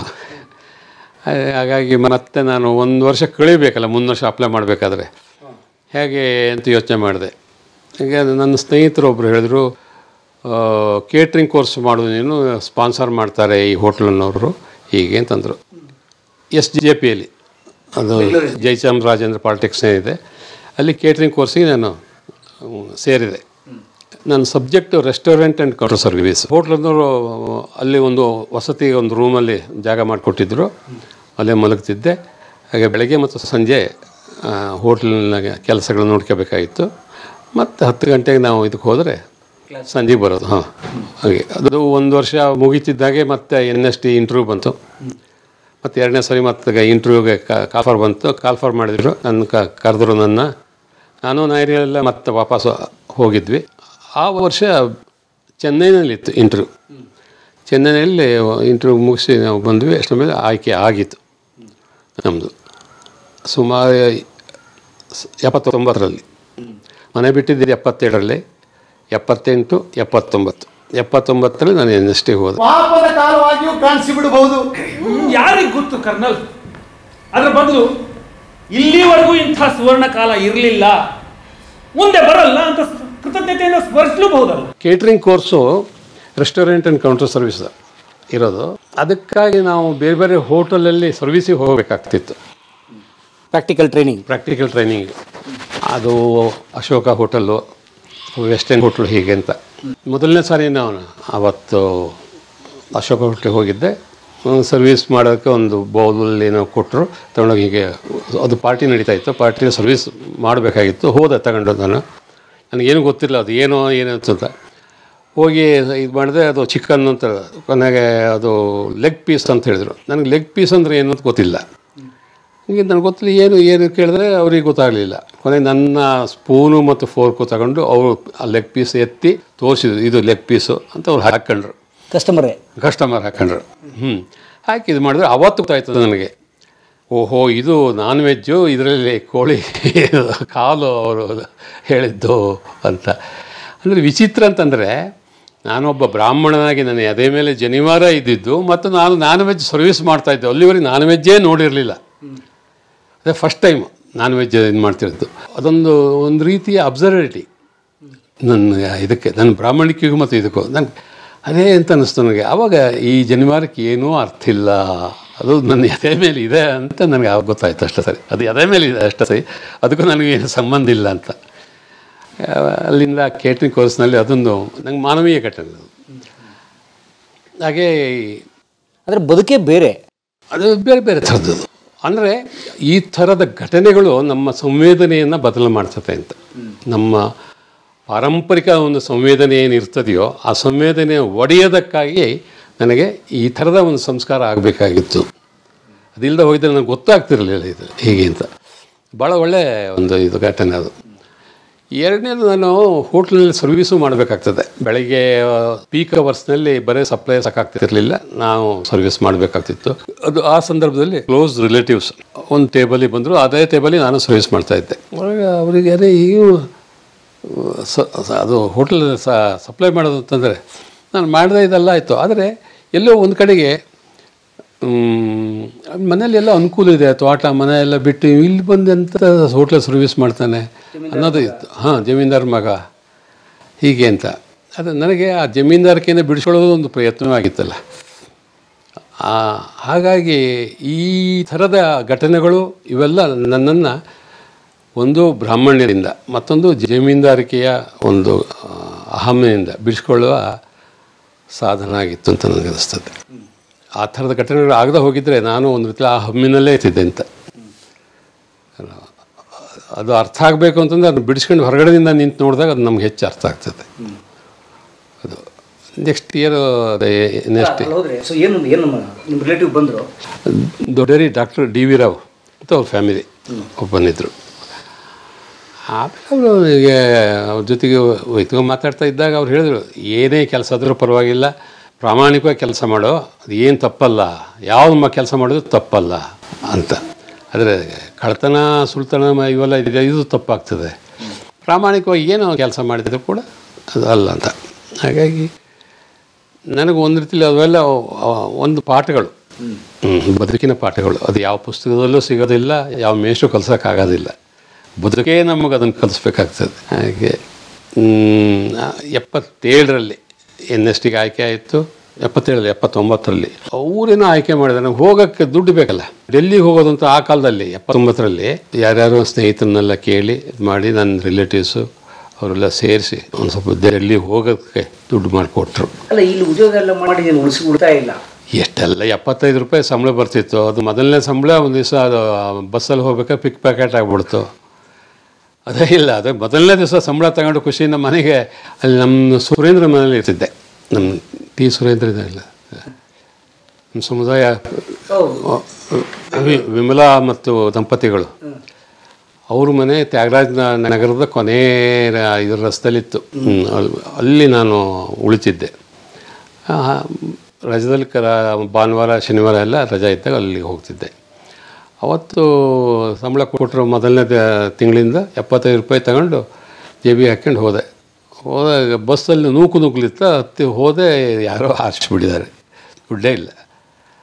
ಅದು ಮೊದಲನೇ ಸಂಬಳ ಹೋಯ್ತು. ಅಂದರೆ ದೇವರಿಗೆ ಕೊಟ್ಟಂಗಾಯ್ತು. ಅದು ಸೊ ಆ ಥರ ಉಳಿತಾಯ ಇಲ್ಲ ನಿಮ್ಮ ಹತ್ರ? ಇಲ್ಲಪ್ಪ, ಇವತ್ತಿನವರೆಗೂ ಉಳಿತಾಯ ಅಂತಿಲ್ಲ. ಬ್ಯಾಂಕ್ ಬ್ಯಾಲೆನ್ಸು ಅದೇನೋ ಸೇಫ್ಟಿ ವಯಸ್ಸಾದ್ಮೇಲೆ ಇಟ್ಕೋಬೇಕು ಅಂತ ಏನೋ ಕತೆ ಹೇಳ್ತಾರೆ. ಇವತ್ತು ಏನು ಉಳಿಸ್ಕೊಂಡ್ರು ನೀವು ಅದರಲ್ಲಿ ಬಡ್ಡಿಲಿ ಬದುಕೋಕ್ಕೆ ಆಗೋದಿಲ್ಲ. ಈಗ 6% 7% ಬಡ್ಡಿಲಿ ನೀವು ಎಷ್ಟು ಇಟ್ಕೊಂಡ್ರೆ ಊಟ ಮಾಡೋಕ್ಕೆ ಸಾಧ್ಯ ಇದೆ. ಅಂತ ನನಗೆ ಎಲ್ಲಿಯೂ ದುಡ್ಡು ಮಾಡಬೇಕು ಅಂತ ಅನಿಸ್ಲಿಲ್ಲ, ಒಂದನೇದು. ಎರಡನೇದು, ನನಗೆ ಆ ಥರದಲ್ಲಿ ದುಡಿಮೆ ಮಾಡೋಕ್ಕಾಗಲಿಲ್ಲ. ಏನು ಲಕ್ಷ ಕೋಟಿ ಈ ಥರದಲ್ಲೆಲ್ಲ ಮಾಡೋಕ್ಕಾಗಲಿಲ್ಲ, ಮಾಡಲೇ ಇಲ್ಲ, ಯಾವತ್ತೂ ಮಾಡಲಿಲ್ಲ. ಬೆಂಗಳೂರು ಸೈಟು ಮನೆ ಅಯ್ಯೋ ಇಲ್ಲೆಲ್ಲೋ ಭಾಳ ಅಪರಾಧ, ಪಾಪ ಅದು ಭಾಳ ಪಾಪ. ಅದೆಲ್ಲ ಮಾಡಬಾರ್ದು ಅಂತಲೇ ಮಾಡಲಿಲ್ಲ. ಎಲ್ಲಿದ್ರಿ ಬೆಂಗಳೂರಲ್ಲಿ? ಯಾವ ಹೋಟ್ಲು? ಅದು ರಾಮಕೃಷ್ಣ ಲಾಡ್ಜ್, ನಮ್ಮ ಗಾಂಧಿನಗರದಲ್ಲಿದೆಯಲ್ಲ ಅದು. ಅವರು ಒಂದು 4-5 ಜನ 5-6 ಜನ ನಾನು ತಿಂದಿಕ್ಳಿದ್ರು. ಶ್ರೀನಿವಾಸರಾವು, ಲಕ್ಷ್ಮೀನಾರಾಯಣ, ಇನ್ನೊಬ್ಬರು ಇದ್ದರು. ಅವ್ರು ಎದುರುಗಡೆ ಲಂಚ್ ಹೋಮ್ ಇದೆಯಲ್ಲ ಅವ್ರದ್ದು, ಅದು ರಾಮಕೃಷ್ಣ ಲಂಚ್ ಹೋಮ್, ಅದು ಅವ್ರದ್ದಾಗಿತ್ತು. ಹಾಗೆ ಹಣಕಾಸಿಗೆ ತೊಂದರೆ ಡೆಲ್ಲಿಗೆ ಹೋಗೋಕ್ಕೆ? ಅದು ಯಾರು ಕೊಟ್ಟರು ಪಾಪ, ಅವರು ಒಂದು ಸ್ವಲ್ಪ ಕೊಟ್ಟರು. ಎಷ್ಟು ಕೊಟ್ಟರು ಕೂಡ ಡೆಲ್ಲಿಯನ್ನು ಮುಟ್ಟಿ ನಾನು ಅಲ್ಲಿ ನೆಲ ಆಗಬೇಕಲ್ಲ, ಅದಕ್ಕೊಂದು ಬೇಕಲ್ಲ. ಯಾರ್ಯಾರು ಎಲ್ಲ ನಂಗೆ ಸಹಾಯ ಮಾಡಿದರು ಅಂತ ಡೆಲ್ಲಿ ತಲುಪಿದೆ. ಎಲ್ಲಿಗೆ ಹೋಗ್ಬೇಕು ಅಂತಂದರೆ ಈ ಸತ್ಯನಾರಾಯಣ ಭಟ್ ಅಂತ ಒಬ್ಬರು ಇದ್ದರು, ನಮ್ಮ ಸಂಪೆಕಟ್ಟೆ ಗಣಪಾಟಿಗಳ ಭಾಗ. ಅವರು ಕೆನರಾ ಬ್ಯಾಂಕಲ್ಲಿದ್ದರು. ಅವ್ರ ಮನೆ ಇತ್ತು, ಅಲ್ಲಿಗೆ ಅವ್ರ ಅಡ್ರೆಸ್ ತಗೊಂಡು ಅವ್ರ ಮನೆಗೆ ಹೋಗಿ ಅವತ್ತು ಒಂದು ಮೊದಲನೇ ದಿವಸ ಅಲ್ಲಿ ಉಳಿದಿರ್ತಾಯಿತ್ತು. ಆಮೇಲೆ ಮಾರನೇ ದಿವಸ ಅವ್ರು ನನ್ನನ್ನು NST ಕರ್ಕೊಂಡು ಹೋದರು, ಇಲ್ಲಿದೆ ಅಂತ. NST ಹೋಗಿ ಅಲ್ಲಿ ಹಾಸ್ಟೆಲ್ ಸೇರಿದೆ. NST ಇಲ್ಲಿ 3 ವರ್ಷ, ಹೆಚ್ಚು ಕಮ್ಮಿ 2.5 ವರ್ಷ ಕಾರಂತರಿದ್ದರು ನಮ್ಮ ಡೈರೆಕ್ಟ್ರಾಗಿ. ಹೌದು ಹೌದು, ಕಾರಂತರಿದ್ದರು. 79, 80, 81 81ರ ಲೇಟೆಸ್ಟ್ ಸ್ಟೇಜ್ನಲ್ಲಿ ಕಾರಂತರು ಬಿಟ್ಟರು. ಅವರು ಮಧ್ಯಪ್ರದೇಶಕ್ಕೆ ಇದಕ್ಕೆ ಬಂದರು, ಭೋಪಾಲಿಗೆ ಬಂದರು. 82ರವರೆಗೆ ಆಯಿತು. 82ಕ್ಕೆ ನಾನು ನನ್ನ ರಾಷ್ಟ್ರೀಯ ನಾಟಕ ಶಾಲೆಯ ಶಿಕ್ಷಣ ಮುಗಿಸಿ ಮನೆಗೆ ಬಂದೆ. ಅಲ್ಲ, ಆ ರಾಷ್ಟ್ರೀಯ ನಾಟಕ ಶಾಲೆಯ ದಿನಗಳು ಹೇಗಿದ್ವು? ಅಂದರೆ ಯಾವಾಗ ಹಣಕಾಸು ಇಲ್ಲದಿರೋ ದಿನಗಳು? ಇಲ್ಲ, ನನಗೆ ಇದು ಆಮೇಲೆ ಫೆಲೋಶಿಪ್ ಬರ್ತಿತ್ತು, 350 ರೂಪಾಯಿ ತಿಂಗಳಿಗೆ. ಹೌದು, ಆ ಕಾಲದಲ್ಲಿ ನಮ್ಮ ನಾಟಕ ಅಕಾಡೆಮಿ ಕೊಡ್ತಾಯಿತ್ತು, ಆಮೇಲೆ ಸ್ಕೂಲು ಕೊಡ್ತಾಯಿತ್ತು. ಮತ್ತು 350 ರೂಪಾಯಿ ಅಲ್ಲೇ ನಮ್ಮ ಊಟ ವಸತಿ ಎಲ್ಲ ಆಗಿ ಕೊನೆಗೊಂದು 50 ರೂಪಾಯಿ ಏನೋ ನಮ್ಮ ಕೈ ಸಿಗ್ತಿತ್ತು. ಅದು ಬಂದಾಗ ಗೋಪಾಲಕೃಷ್ಣ ನಾಯ್ರಿ, ಸುಂದರ್ಶ್ರೀ, ನಾವೆಲ್ಲ ಅಲ್ಲೇ ಹೋಗಿ ಹೋಟ್ಲಿಗೆ ಹೋಗಿ ಬೆಂಗಾಲಿ ಮಾರ್ಕೆಟಿಗೆ ಸ್ವೀಟು, ಕಾಫಿ, ಇಡ್ಲಿ ಎಲ್ಲ ತಿಂದ್ಬಿಡೋದು. ಅವತ್ತು ಒಂದು ದಿವಸ ಹಬ್ಬ, ಅದು ಹಬ್ಬ ಅವತ್ತು, ತಿಂಗಳ ಹಬ್ಬ. ದುಡ್ಡಿದ್ದಾಗಲೇ ಸಹ ಇಲ್ಲ ಹಬ್ಬ ಮಾಡೋದು. ಆಮೇಲೆ ಮತ್ತೆ ಯಥಾ ಪ್ರಕಾರ ನಾವು ಖಾಲಿ ಕೈ ಹಂಗೆ ಅಂತ 3 ವರ್ಷ ಒಳ್ಳೆಯ ಅನುಭವ. ಯಾಕಂದರೆ ಒಳ್ಳೊಳ್ಳೆ ಹೇಮಾ ಸಹಾಯ ಅಂತ, ರಘುವೀರ್ ಸಹಾಯ ಅಂತ ಒಬ್ಬರು ಸಾಹಿತಿಗಳಿದ್ದರು, ಕವಿಗಳು, ಕವಿತೆ ಬರಿತಾಯಿದ್ರು. ದಿನಮಾನ ಪತ್ರಿಕೆ ಇತ್ತು, ಅದರ ಎಡಿಟರ್ ಆಗಿದ್ದರು. ಅವರ ಮಗಳು ಅವಳು. ಆಮೇಲೆ ಹಿಮಾನಿ ಶಿವಪುರಿ ಈಗ ಬಾಂಬೆಯಲ್ಲೆಲ್ಲ ಇದ್ದಾರೆ. मेरी बच्ची जरा तो लड़कियों जैसी हरकतें कराकर इन पगलियों के जैसी नहीं, फिर भी थोड़ी बहुत ವೀರೇಂದ್ರ ಸಕ್ಸೇನಾ, ಅಶೋಕ್ ಭಾಟಿಯಾ, ಚಂದ್ರಮೋಹನ್, ಅನಾಮಿಕಾ ಅಕ್ಸರ್, ಭಾಳ ಜನ, ವಿಭಾ ಮಿಶ್ರಾ. ಇಲ್ಲಿ ಭಾನಿ ಶರತ್ ಜೋಶಿ ಅಂತ, ಶರತ್ ಜೋಶಿಯ ಮಗಳು. ಶರತ್ ಜೋಶಿ ಅಂತಂದರೆ ಅವರು ಬಾಂಬೆಯಲ್ಲಿದ್ದರು, ಸ್ಕ್ರಿಪ್ಟ್ ರೈಟ್ರು ಫಿಲ್ಮಿಗೆ. ಅವ್ರು ಭೂಪಾಲ್ನವ್ರು ಆಗಿದ್ದರು. ಅವ್ರ ಮಗಳು ಅವರೆಲ್ಲ ನನ್ನ ಕ್ಲಾಸ್ಮೇಟ್ ಆಗಿದ್ದರು. ಕನ್ನಡದಿಂದ ಸುಂದರ್ಶಿ ಅವರೆಲ್ಲ ನಿಮ್ಮ ಬ್ಯಾಚ್ಮೆಂಟ್ಸ್? ಹೌದೌದು ಹೌದು. ಒಳ್ಳೊಳ್ಳೆ ಅನುಭವ ಮತ್ತು ಒಳ್ಳೆ ಶಿಕ್ಷಣ ಪದ್ಧತಿ ಇತ್ತು ಆವಾಗ. ಒಳ್ಳೊಳ್ಳೆ ಫ್ಯಾಕಲ್ಟಿ ಒಳ್ಳೆಯವರು ಇದ್ದರು. ಕೀರ್ತಿ ಜೈನು, ಆಮೇಲೆ ರಾಬಿನ್ ದಾಸ್, ದೇವೇಂದ್ರ ರಾಜ್ ಅಂಕೂರು, ಇವರೆಲ್ಲ ಆ ಕಾಲದಲ್ಲೇ ಹೊಸದಾಗಿ ಅವರು ಸ್ಕೂಲಿಗೆ ಸೇರಿದ್ರು ಆಸ್ ಎ ಫ್ಯಾಕಲ್ಟಿಯಾಗಿ. ಭಾಳ ಒಳ್ಳೆ ಫ್ಯಾಕಲ್ಟಿ ಇತ್ತು. ಮತ್ತು ಬೆಳಗ್ಗೆ 6:30 ರಾತ್ರಿ 9 ಗಂಟೆವರೆಗೂ ಒಂದು ರೀತಿಯ ತರಗತಿಗಳು ನಡೀತಾ ಇತ್ತು, ಪ್ರಾಕ್ಟೀಸ್ ಆಗ್ತಾಯಿತ್ತು. ಒಳ್ಳೆಯ ಶಿಕ್ಷಣ ಆಗಿತ್ತು. ಆ ಕಾಲದಲ್ಲೇ ಫ್ರಿಟ್ಸ್ ಬೆನ್ಮಿಟ್ಸ್ ಅಂತ ನಿರ್ದೇಶಕರನ್ನು ನೋಡೋಕ್ಕೆ ಸಾಧ್ಯ ಆಯಿತು. ಫ್ರಿಟ್ಸ್ ಬೆನ್ಮಿಟ್ಸ್ ಭಾಳ ಒಳ್ಳೆ ನಿರ್ದೇಶಕರು ಅನ್ನೋದಕ್ಕಿಂತ ಹೆಚ್ಚಾಗಿ ಮಾನವತಾವಾದಿ, ಒಂದು ಎಡಪಂಥೀಯ ಧೋರಣೆ ಇಟ್ಕೊಂಡಂಥ ಭಾಳ ದೊಡ್ಡ ನಿರ್ದೇಶಕರು. ಆಮೇಲೆ ಇಲ್ಲಿ ಹೆಗ್ಗೋಡಲ್ಲಿಗೂ ಬಂದು ಅವ್ರು ನಾಟಕ ಮಾಡಿಸಿದ್ದಾರೆ. ಅಂಥವ್ರ ಸಂಪರ್ಕವೆಲ್ಲ ಸಾಧ್ಯ ಆಯಿತು. ಪಣಿಕರ್ರು, ರತಂತಿಯಮ್ಮ, ನಿಭಾ ಜೋಶಿ ಅಂತ ಒಬ್ಬರು ಭಾಳ ಒಳ್ಳೆ ಟೀಚರ್ ಇದ್ದರು. ನಿಭಾ ಜೋಶಿ ಅಂತ ಅವರು ಭಾಳ ದೊಡ್ಡ ಸ್ಕಾಲರ್. ಎಸ್ಥೆಟಿಕ್ ಬಗ್ಗೆ ಮತ್ತು ಸಂಸ್ಕೃತ ನಾಟಕಗಳ ಬಗ್ಗೆ ಅವರು ಇದು ಮಾಡ್ತಿದ್ರು, ಭಾಳ ಒಳ್ಳೆಯದರು. ಹಾಗೆ ರಾಮ್ ಗೋಪಾಲ್ ಬಜಾಜ್ ಆ್ಯಕ್ಟಿಂಗ್ ಟೀಚರ್ ಆಗಿದ್ದರು. ಒಳ್ಳೆ 3 ವರ್ಷದ ಭಾಳ ದೊಡ್ಡ ಅನುಭವ ಅದು. ಭಾಷೆ ಸಮಸ್ಯೆ ಆಗ್ತಿರಲ್ಲ, ಭಾಳ ಜನ ಈಗ ಆರೋಪ ಮಾಡ್ತಾರೆ ದಕ್ಷಿಣದಿಂದ ಹೋದವ್ರಿಗೆ ಹಿಂದಿ ಹೇಗೆ ಕಲಿಬೇಕು ಅಂತ, ಅವ್ರನ್ನ ಕೊನೆ ಸಾಲಲ್ಲಿ ನಿಲ್ಲಿಸ್ತಾರೆ. ಈ ಥರ ಕಲಿಬೇಕು ಅಂತಿದ್ದು ಕಲಿಬೋದು. ಸಮಸ್ಯೆ ಅಂದರೆ ಸಮಸ್ಯೆ ಅಂತ ಮಾಡ್ಕೋಬಾರ್ದು. ಅದು ನನಗೆ ಗೊತ್ತಿಲ್ಲ, ನಾನು ಕಲಿಬೇಕು ಅಂತ ಇರಬೇಕು ಅಷ್ಟೇ. ಸರಿ, ಕಲಿಯೋಕ್ಕೆ ಸಾಧ್ಯ ಇದೆ. ಭಾಳ ಸಾಹಿತ್ಯಿಕವಾಗಿ ನೀವು ಇದು ಆಗ್ತೀರಿ ಅಂತಲ್ಲ, ಸಂವಹನೆಗೆ ಬೇಕಾಗಿದ್ದು ಮತ್ತು ಓದೋಕ್ಕೆ ಬೇಕಾಗಿದ್ದು ಇದಷ್ಟನ್ನು ನೀವು ಮಾಡ್ಬೋದು. ಅದು ಹಠ ಇರಬೇಕಷ್ಟೇ. ಸರಿ, ಇದು ಕಾರಂತರದ ನಮ್ಮ ಫಸ್ಟ್ ಇಯರ್ನಲ್ಲಿ ಭಾರತದಿಂದ ಹರಿಶ್ಚಂದ್ರ ಅವ್ರ ನಾಟಕ ವಿದ್ಯಾಸುಂದರ ಅಂತ, ಅದರಲ್ಲಿ ನನಗೆ ಒಂದು ಪಾತ್ರ ಕೊಟ್ಟಿದ್ದರು. ದೊಣ್ಣೆ ಹಿಡ್ಕೊಂಡು ನಿಂತ್ಕೋಬೇಕಾಯಿತು ಸಿಪಾಯಿ. ನನ್ನ ಜೊತೆ ಇನ್ನೊಬ್ಬನು ಇದ್ದ, ಬಾಂಗ್ಲಾದೇಶದವನು, ಮೊಹಮ್ಮದ್ ಗುಲಾಮ್ ಸರ್ವರ್ ಅಂತ. ಅವನು ಅಷ್ಟೇ ಸರ್, ಇಬ್ಬರು ದೊಣ್ಣೆ ಹಿಡಿದು ನಿಂತ್ಕೋಬೇಕಾಗಿತ್ತು. ರಿಹರ್ಸಲ್ನಲ್ಲೂ ನಾವು ನಿಂತ್ಕೊತಿದ್ವಿ, ಶೋನಲ್ಲೂ ನಿಂತ್ಕೊಳ್ಳೋದು ಅನಿವಾರ್ಯ ಆಗಿತ್ತು. ಅದ್ರಲ್ಲಿ ಒಂದು ಡೈಲಾಗ್ ಇತ್ತು, ಜೋ ಆಜ್ಞಾ ಮಹಾರಾಜ್ ಅಂತ. ಅದು ಒಂದು ಶೋನಲ್ಲಿ ಅವನು ಹೇಳ್ತಿದ್ದ, ಒಂದು ಶೋನಲ್ಲಿ ನಾನು ಹೇಳ್ತಿದ್ದೆ. ಒಂದೇ ಡೈಲಾಗು ಇಬ್ರಿಗೂ? ಒಂದೇ ಡೈಲಾಗು. ಆದರೆ ಒಂದು ಶೋನಲ್ಲಿ ಅವನು, ಒಂದು ಶೋ. ಅಂದರೆ ನಮಗೆ ಹಿಂದಿ ಬರ್ತಿರಲಿಲ್ಲ, ಆದರೆ ಹಿಂದಿ ಕಲಿಯುವಂಥ ಅಥವಾ ನಾಟಕ ಮಾಡುವಂಥ ಆ ಒಂದು ಕಲಿಕೆಯನ್ನು ಕಲಿಸಿದ್ದಿದ್ದರೆ ಅಂಥ ಒಂದು ಪ್ರಸಂಗಗಳು. 1.5 ಗಂಟೆ 2 ಗಂಟೆ ರಂಗದ ಮೇಲೆ ನೀವು ದೊಣ್ಣೆ ಹಿಡ್ಕೊಂಡು ನಿಂತ್ಕೋಬೇಕು ಅಂತಂದರೆ ಎಷ್ಟು ತಾಳ್ಮೆ ಬೇಕು, ಎಷ್ಟು ಕಾನ್ಸಂಟ್ರೇಷನ್ ಬೇಕು, ಏಕಾಗ್ರತೆ. ಇಲ್ಲ, ಇಬ್ಬರು ಒಟ್ಟಿಗೆ ಸ್ಟೇಜ್ ಮೇಲೆ ಇರ್ತಿದ್ವಿ. ಕ್ರಿಯೆ ಇಲ್ಲ, ನಾನು ನಿಂತಿರಬೇಕು, ಅವರು ದೃಶ್ಯ ನಡೀತಾ ಇರ್ತದೆ ಹೇಗೆ ಅಂತ. ಅದು ಒಂದು ಡೈಲಾಗ್ ಒಂದ್ಸರಿ ಅವ್ನು ಹೇಳ್ತಿದ್ದ, ಒಂದ್ಸರಿ ನಾನು ಹೇಳ್ತಿದ್ವಿ. ಅದು ಭಾಳ ಚೆನ್ನಾಗಿತ್ತು. ಅವ್ರ ಸಂದರ್ಭದಲ್ಲೇ ನಾವು ಸೆಕೆಂಡ್ ಇಯರ್ನಲ್ಲಿ ಅವ್ರು ನಮಗೆ ಕಾರಂತರ ಇದು ಮಾಡಿಸಿ ಭಗವದ್ಗೀತೆ ಮಾಡಿಸಿದ್ರು. ಆವಾಗ ಉಜ್ಜಯಿನಿ, ಭೂಪಾಲು, ಲಕ್ನೋ ಇದರಲ್ಲೆಲ್ಲ ಶೋ ಆಯಿತು. ಅದು ಸ್ವಲ್ಪ ಸಂಚಾರ ಮಾಡ್ತು. ಉಜ್ಜಯಿನಿಲಿ ಶೋ ಇತ್ತು, ನಾನು ಯಮದೂತನ ಮಾಡ್ತಿದ್ದೆ. ಅದ್ರಾಗೆ ನಾನು ಸ್ಟೇಜಿಗೆ ಹೋಗಿ, ನಮಗೆ ಹಿಂದಿ ಅಷ್ಟು ಬರ್ತಿರ್ಲಿಲ್ಲ, ಮಾತು ಕಷ್ಟಪಟ್ಟು ಕಲಿತಿದ್ದಿಲ್ಲ. ಕಾರಂತರಿ ಅದೊಂದು ದುರ್ಗುಣ ಇತ್ತು, ಆ್ಯಕ್ಟ್ರನ್ನ ಅನ್ರೆಸ್ಟ್ ಮಾಡಿ ಇಟ್ಕೋಬೇಕು ಅಂತ. ಅವ್ರು ರೆಸ್ಟ್ ಭಾಳ ಇದಾಗಿರಬಾರ್ದು ಅಂತ ಅನ್ರೆಸ್ಟ್ ಮಾಡ್ತಿದ್ರು. ಕಂಫರ್ಟ್ ಆಗಿರಕ್ಕೆ ಬಿಡಲ್ಲ, ಕಂಫರ್ಟಾಗಿ ಇರಬಾರ್ದು ಅಂತ. ಅದು ನಾನು ಸ್ಟೇಜಿಗೆ ಹೊರಡ ಹೊತ್ತಿ ಒಂದು ಸ್ಲಿಪ್ಪಲ್ಲಿ ಒಂದು ಡೈಲಾಗ್ ಬರ್ಕೊಬಂದು ಕೊಟ್ಟರು. ಇದನ್ನು ಹೇಳಬೇಕು ನೀವು ಇವತ್ತಿನ ಶೋ ಈಗ ಅಂತ. ನನಗೆ ಹಿಂದಿಯೇ ಬರೋದಿಲ್ಲ. ಆವತ್ತಿಗೆ ಅದನ್ನು ಕನ್ನಡದಲ್ಲಿ ಬರ್ಕೊಂಡು ಹಿಂದಿ ಅದನ್ನು ಕಲ್ತ್ಕೊಂಡು ನಾನು ಕೊಡಬೇಕು ಅಂತಂದರೆ ಅದು ಹೇಳಿದೆ. ಏನೋ ಈ ನಮ್ಮ ಅದು ಯಮದೂತ ಬರ್ತಾನಲ್ಲ, ನಾನು ಕ್ಷಿಪ್ರ ನದಿ ಪಾರ್ ಕರ್ಕೆ ಮೈ ಆಯಾವು ಇದನ್ನ ಇಷ್ಟು ಹೇಳಬೇಕಾಗಿತ್ತು. ಅದನ್ನು ಕಷ್ಟಪಟ್ಟು ಕಲ್ತ್ಕೊಂಡು ಅದು ಹೇಳಿದೆ, ಬಿಡಲಿಲ್ಲ. ಅಂದರೆ ಕಾರಂತರ ಜೊತೆ ಕೆಲಸ ಮಾಡೋದು ಅಂತಂದರೆ ಅವರು ಸಣ್ಣ ಕುಸುರಿ ಕೆಲಸಗಳನ್ನು ಗಮನಿಸಬೇಕು. ಒಂದು ನಾಟಕ ತಗೊಂಡ್ರೆ ನಾಟಕದಲ್ಲಿ ಮಾಡ್ತಾರೆ ಸಣ್ಣ ಈ ಗಣಪತಿ ಮೂರ್ತಿಗಳನ್ನು ಮಾಡಿ ಕೊನೆಗೆ ಸಣ್ಣ ಕುಸುರಿ ಕೆಲಸ ಮಾಡ್ತಾರಲ್ಲ, ಆ ಥರದ ಕೆಲಸಗಳನ್ನ ಅಚ್ಚುಕಟ್ಟಾಗಿ ಭಾಳ ಸುಂದರವಾಗಿ ಮಾಡ್ತಿದ್ರು ಅವರು. ವಿದ್ಯಾಸುಂದರದಲ್ಲೂ ಹಾಗೆ, ಅವ್ರು ಎಲ್ಲ ನಾಟಕದಲ್ಲೂ ಹಾಗೆ.